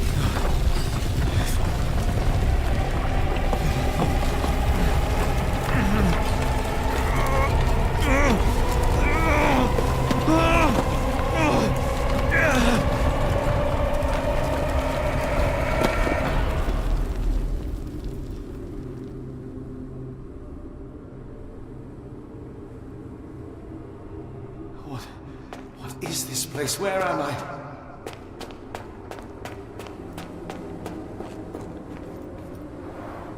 Strangely cold. Something is missing.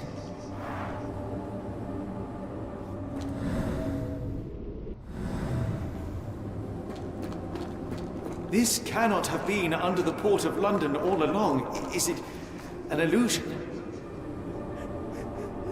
The only way forward is the abyss.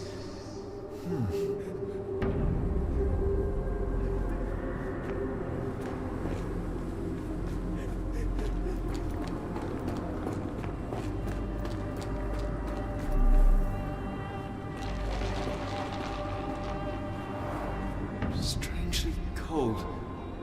Something is missing.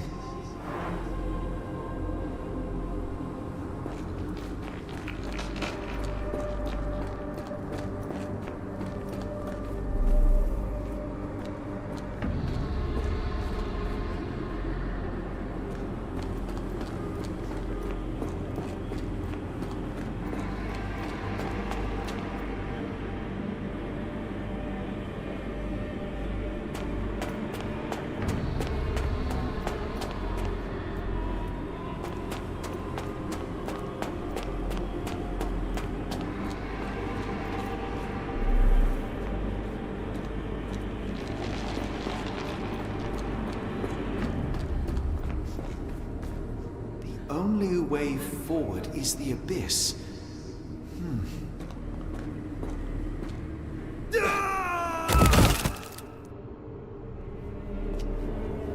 Phew, I didn't die.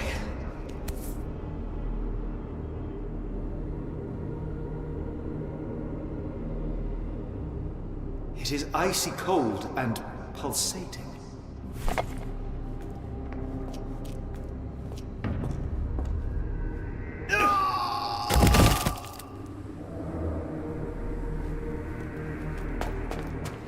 My heart, be calm.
I am somewhere else.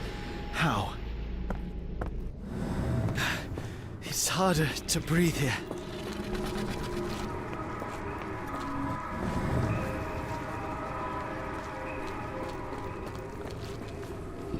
It's like it stares right through me.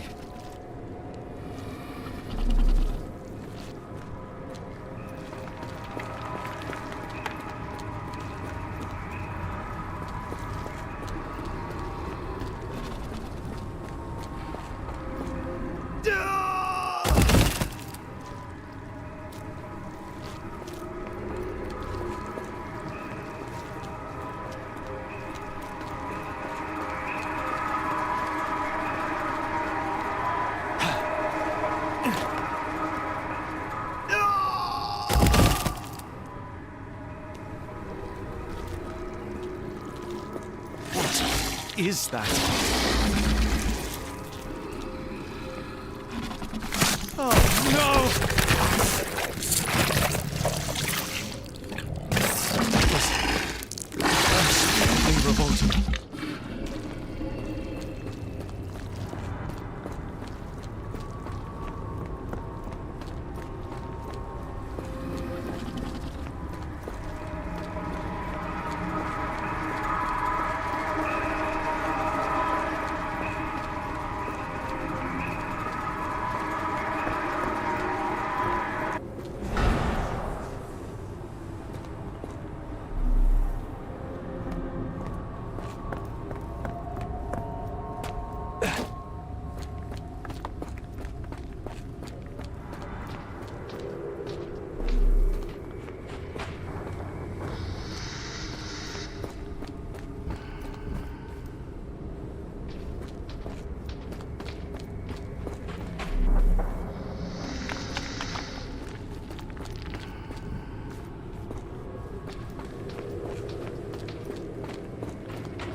Head is already spinning. When will this end?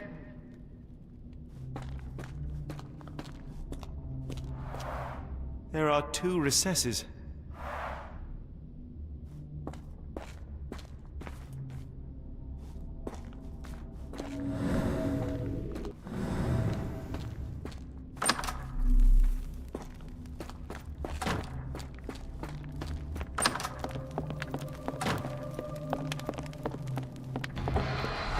My head. What just happened?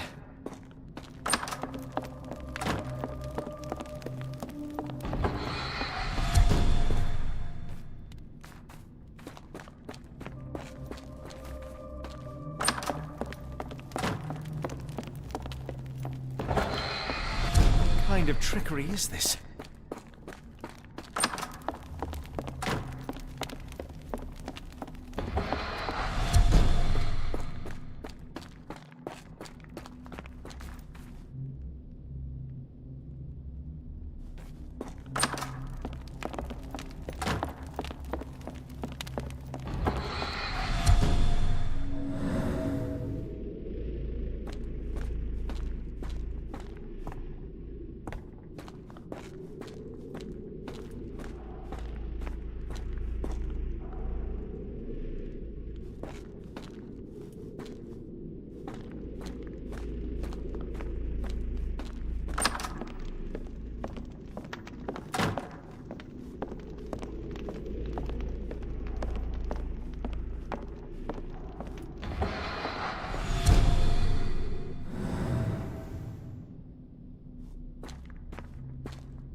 Strange.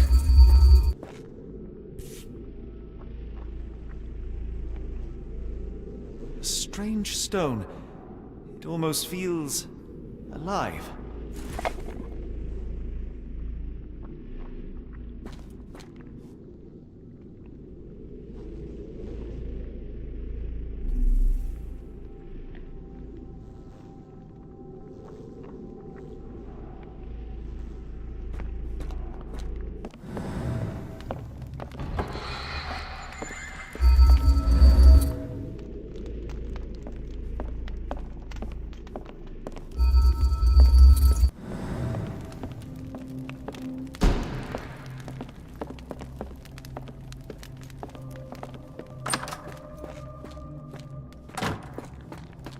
One down, one to go.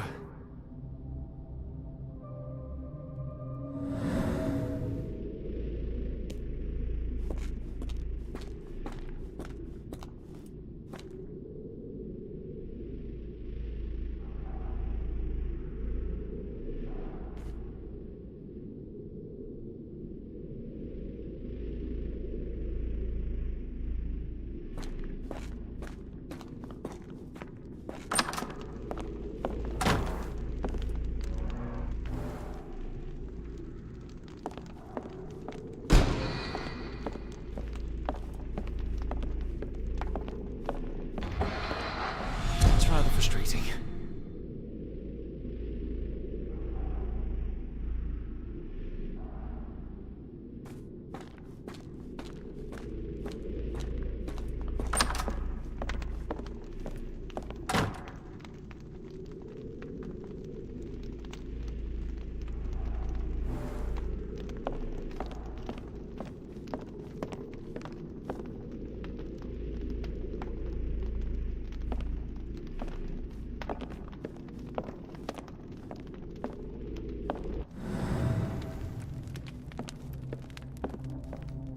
Oh, that is truly revolting. Frozen and pulsing, almost like it has a heart.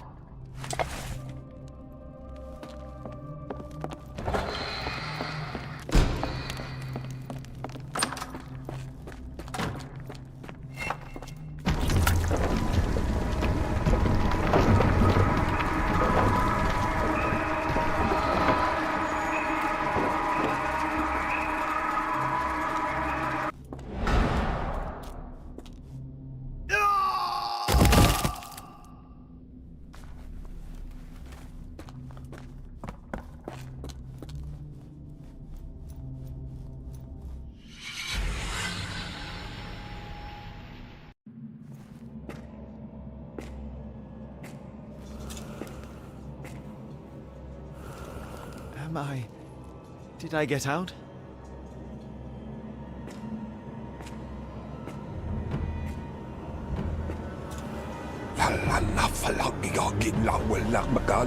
John? What is it, Holmes?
Watson! Holmes, where are you?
Holmes, are you all right? Fine. Watson, I'm fine, thank you for asking. Fine? By Jove, you should have heard the way you called out my name. It was just a game of shadows.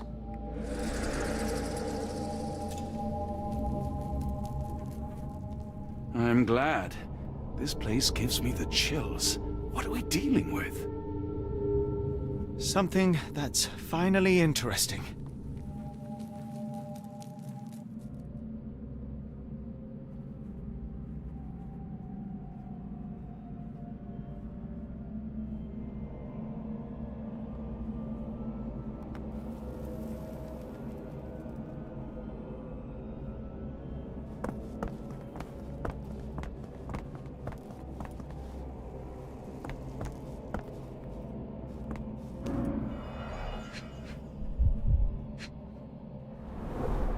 His abdomen is severely bloated.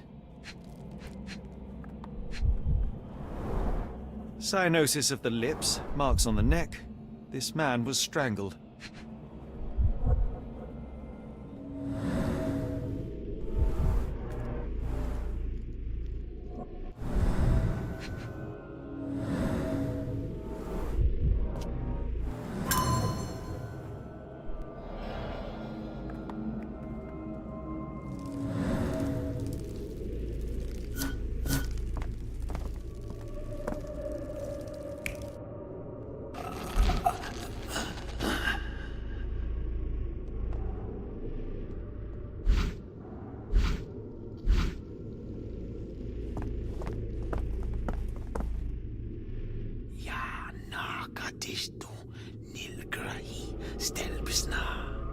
Did you hear that, Watson? I hear you. Kianak, flegethor, lebumna, siaha, inguft. Finglui, maglanafa, kotulu, rilia, waganagal, fatagan. What on earth? How is that possible? I hope we are close to finding our answers. This place is unsettling.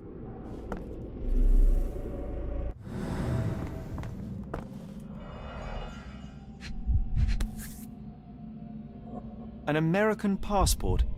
Amos Colby. Someone got their hands dirty painting this with blood.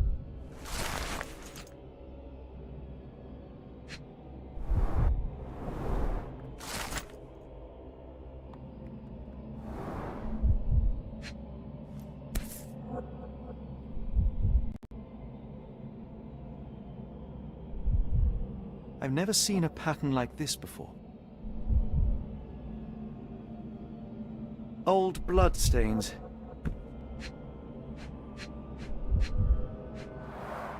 At least 24 pendants, all identical and made of tin.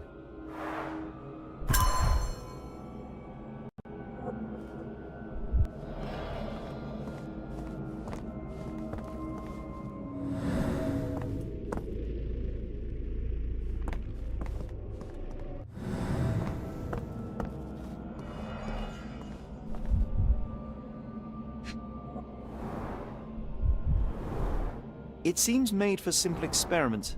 I wager they could not afford a better set.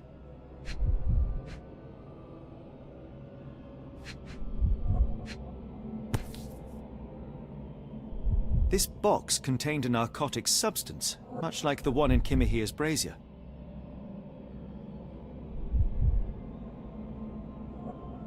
Black Edelweiss Institute, established 17-something.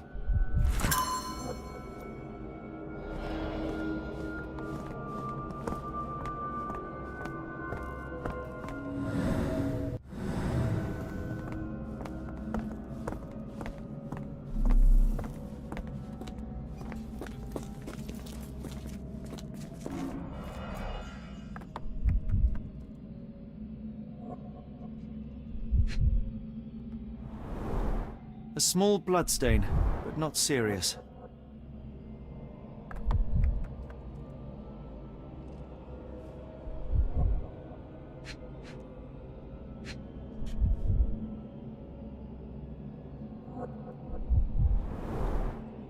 strength it would take to carry this crate, let alone break it.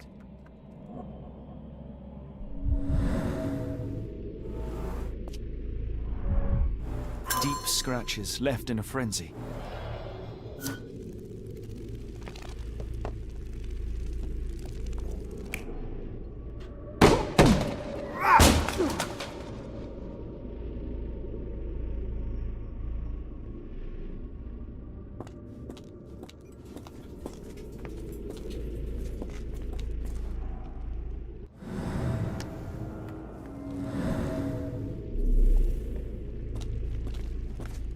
What on earth? It looks like the scribbling of madmen.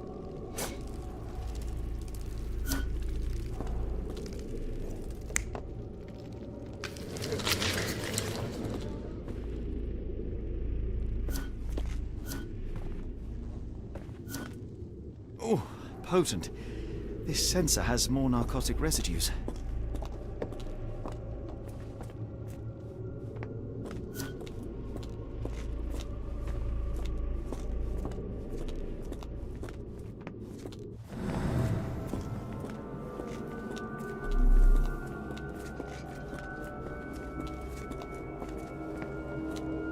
Miserable food, mass-produced.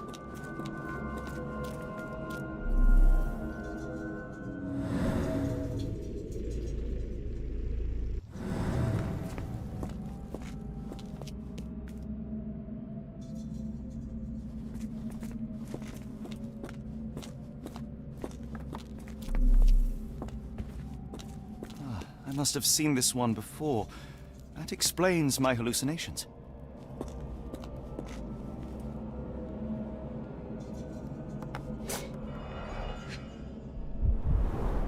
These clothes are missing buttons. They were forcefully removed.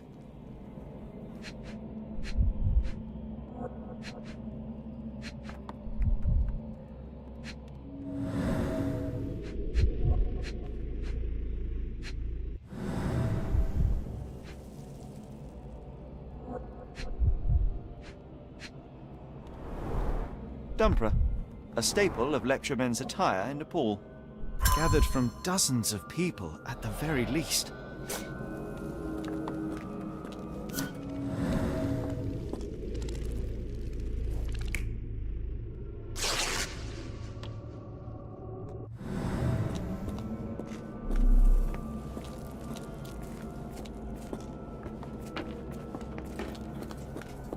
Holmes, are you sure you've left no stone unturned?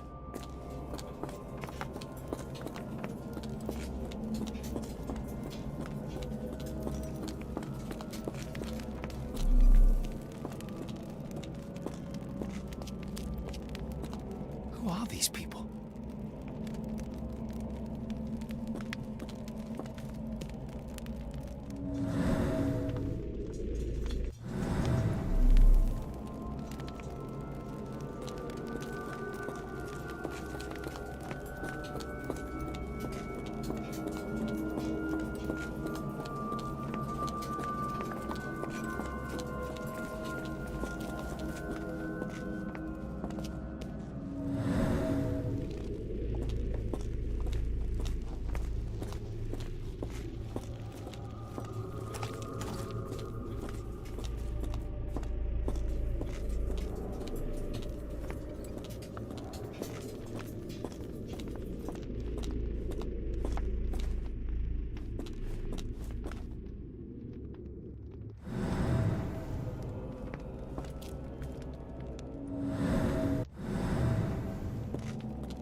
These clothes were crudely cut off someone.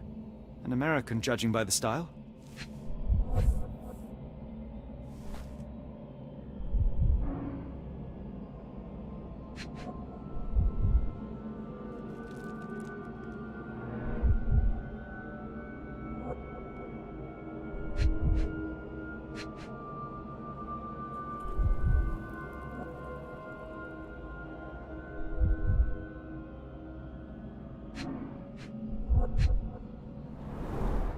Fine rope work.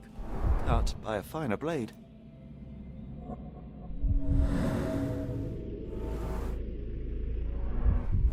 Someone used mud to draw a cross in a rectangle. Why?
Many people were brought to this place.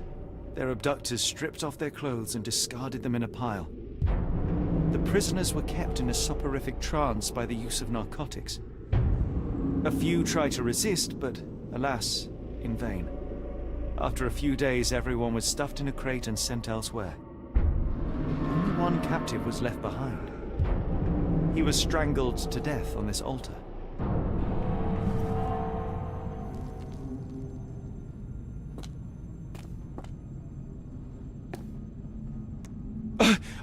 What the hell is happening, Holmes? Calm yourself.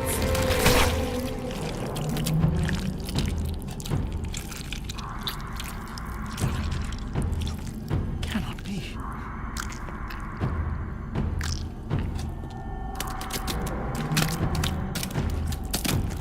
What is it? Oh my God.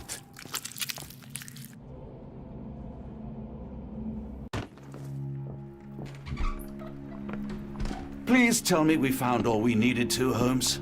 I think we found a bit more than that. Yet we have no clue as to where those people have been taken. And that's where you're wrong, Watson. We have more than enough. I just need to connect the dots. How about you pack your suitcase in the meantime, my dear fellow? Just in case.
Before I leave, I should know where I'm going.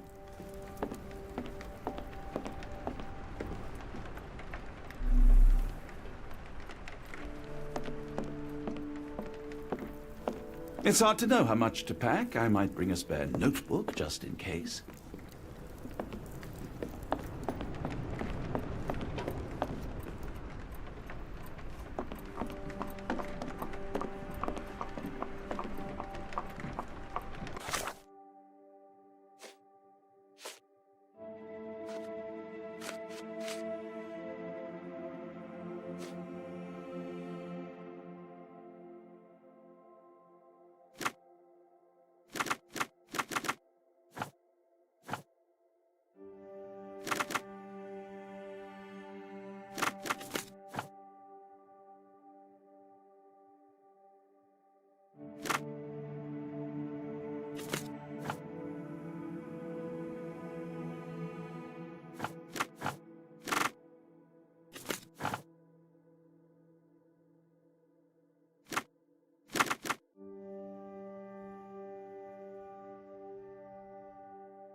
Dr. Watson, how does a trip to Switzerland sound to you? It sounds unexpected. What makes you think we should head there?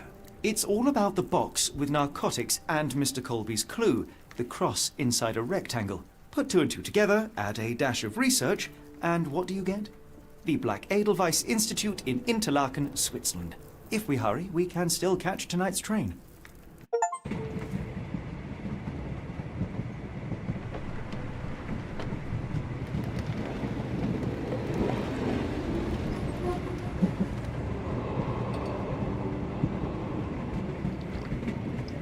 As grateful as I have been for your company, Dr. Watson, I'm afraid you shall have to investigate Edelweiss alone. Hello? Mr. Holmes, I fear you overestimate my abilities. Nonsense. You are a military man, a bastion of British courage. I'm no such thing. As a doctor, I avoided most combat, save for one dreadful day. My troop was ambushed in a village, with innocents caught in the crossfire. Too many to help. The man with the rosary. He was one of them? A translator, yes. We were trapped. 6 soldiers and myself. I thought it was the end. But Lieutenant Paget refused to go quietly. The men prepared for a final stand. I rose to follow, but Paget shook his head. He told me to run. That I had other men to save. They charged, and I fled through the rear. So you see, Mr. Holmes, I am a coward. The logic seems inescapable. Yes. You, a surgeon by trade, would have been perfectly useless in that conflict. What? No. And how many men have you helped since? Ailments eased, troubles tended? No more than a handful. Truth be told, I have become somewhat of a recluse. How many people could you help with 30 years ahead of you? Dozens? Hundreds? Paget was correct. You can cease your self-recrimination. Holmes, I don't know what to say. I would start with, I am Dr. John Watson, may I look around?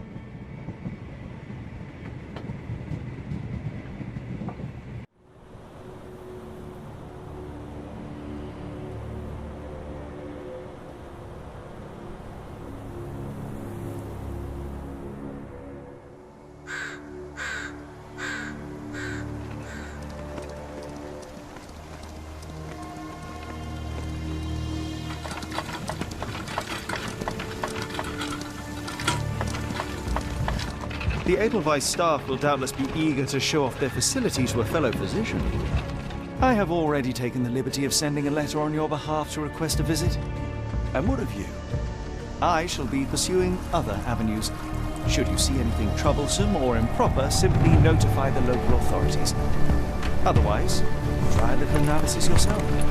You know my methods. Apply them.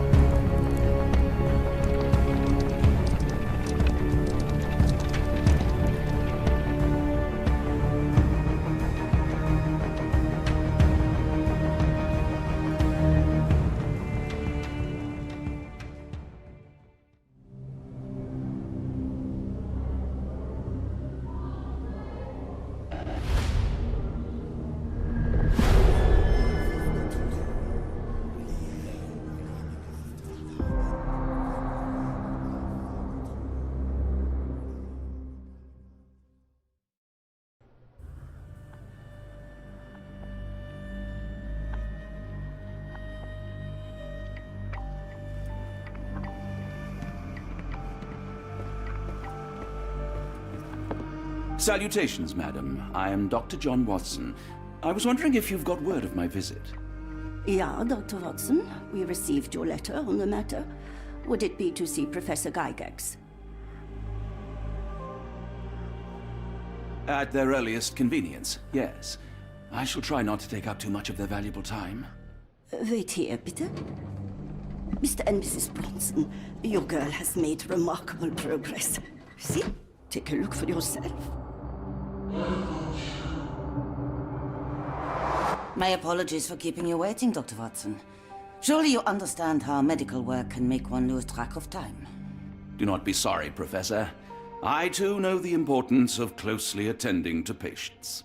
The work hardly stops here, yet the satisfaction of perfecting the mind compels us to persevere.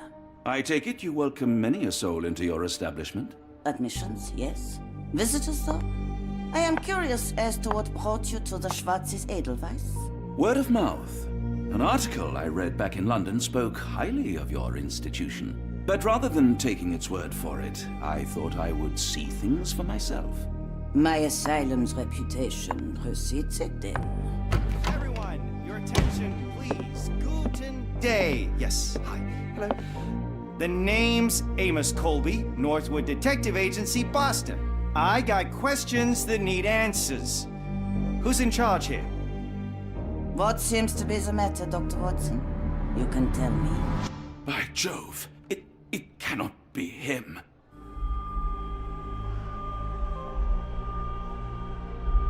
That man, well, the real Amos Colby lies 6 feet under in London. No. In my line of work, it can't wait. The longer it takes If me you to wish get to the recuperate, truth, the Dr. more Watson, lives you are may placed avail in yourself harm's of the way. guest room. But I have so much more to discuss. Nurse, if you'd be so kind as to escort Dr. Watson to the guest room. Herr Colby, from Northwood Agency? How unexpected. I am Professor Gygax. I would be happy to answer your questions in the examination room. Look, Professor, unless you got any clues as to the whereabouts of...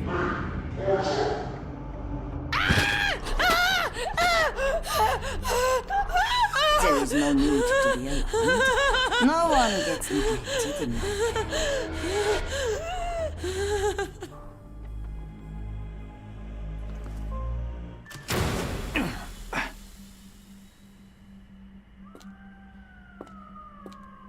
Now, let's not resort to brute force. Do not worry, Herr Colby.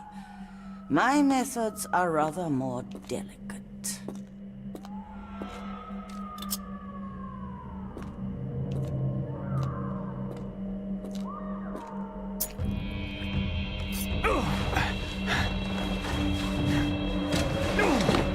Search him thoroughly. Then take him to the holding chamber. I need to decide precisely what to do with our guest.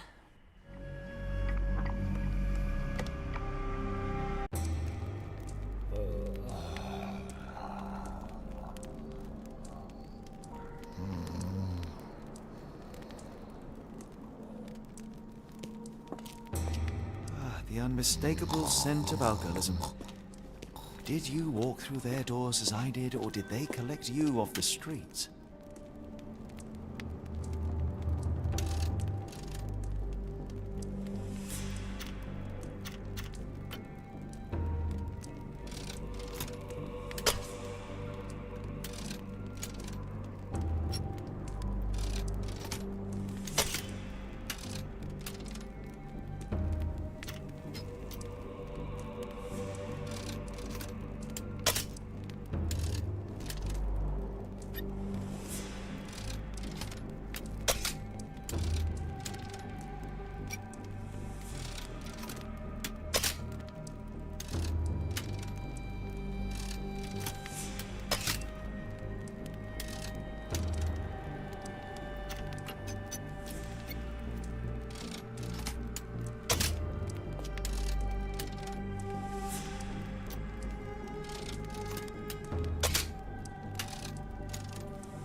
truncheon, not the typical tool for a nurse.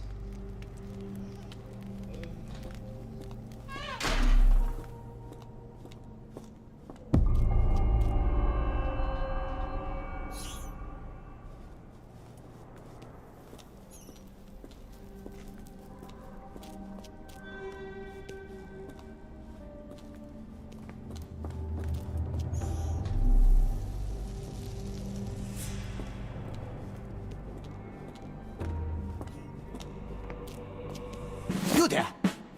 I command you to free me at once. I'm not sure that's a great idea at the moment. How dare you deny me? I must have my revenge against the lickspittles upstairs. Fortunately for you, I'm here to stop the very same people. You are? Indeed. But first, I must discover all I can about this institution. Tell me, have you witnessed the arrival of any foreign patients? Tell me? The gall! The impertinence to bark such orders! Please, we don't have time for this. Do you know with whom you speak? I am the great Napoleon!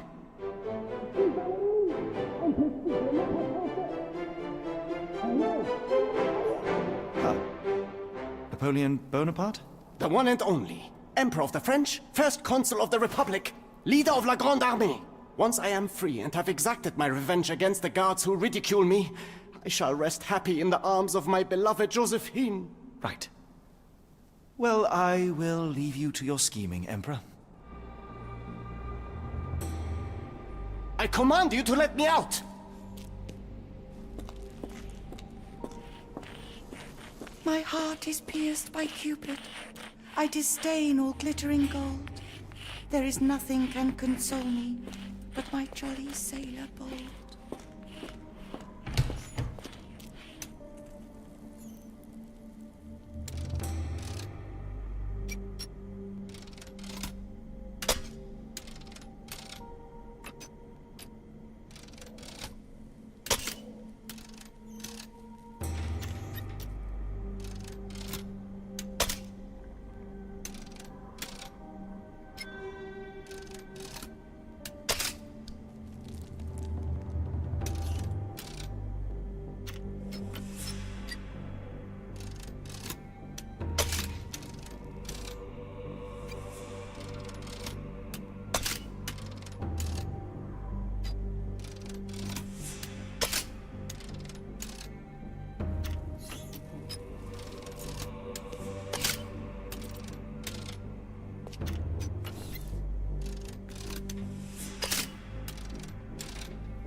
A simple toolbox, yet capable of repairing anything.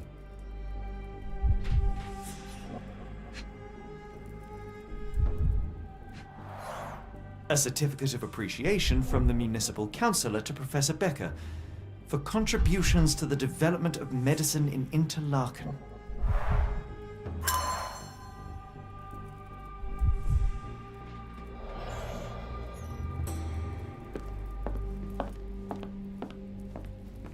Speech and the Cerebellum by S.A. Becker.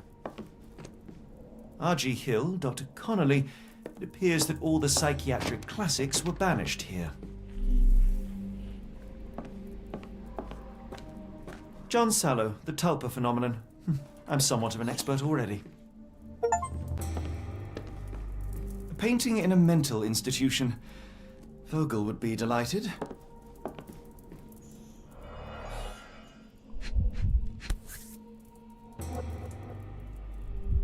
I can make out the names listed here. This photo was damaged, seemingly by oil.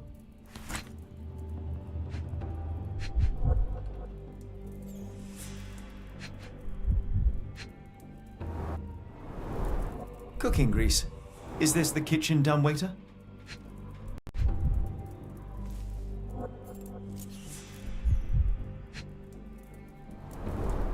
Looks like it's still operational.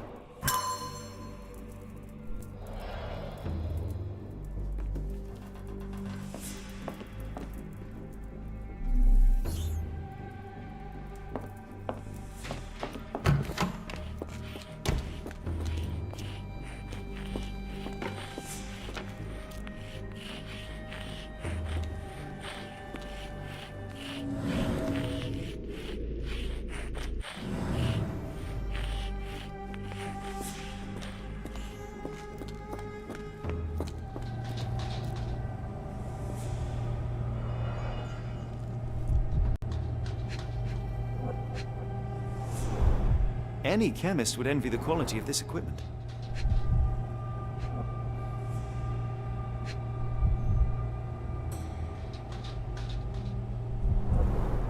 The final product, ready to cure madness, or to push one deeper into its grasp.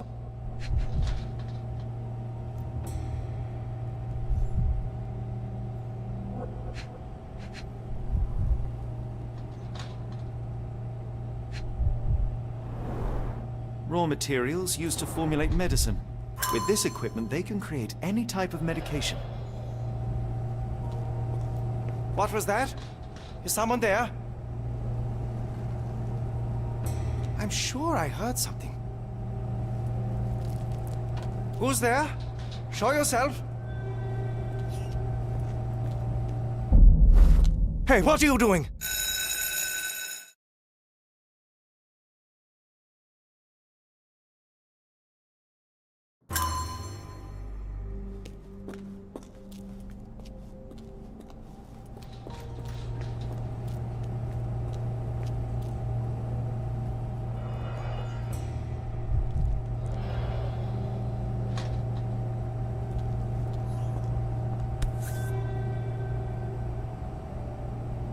Very sturdy.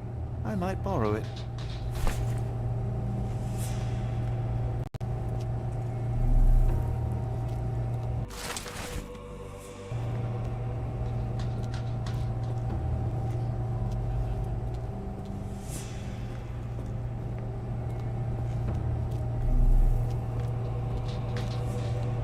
What was that?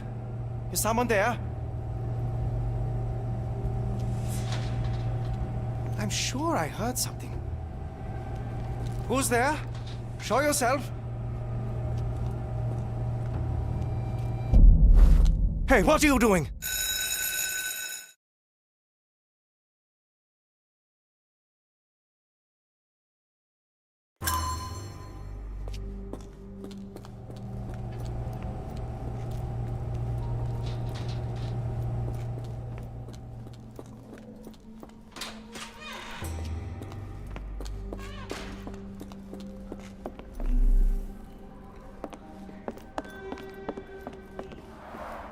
There's the guest room. I wonder if Watson was able to speak to Gygax. Darn. No way I can get past him without being noticed. Locked. I suppose the reception will be guarded anyway.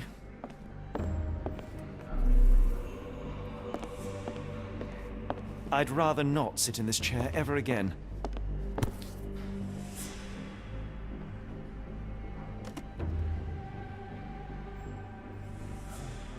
This sedative worked faster than I expected. Perhaps I ought to train myself, build up a tolerance.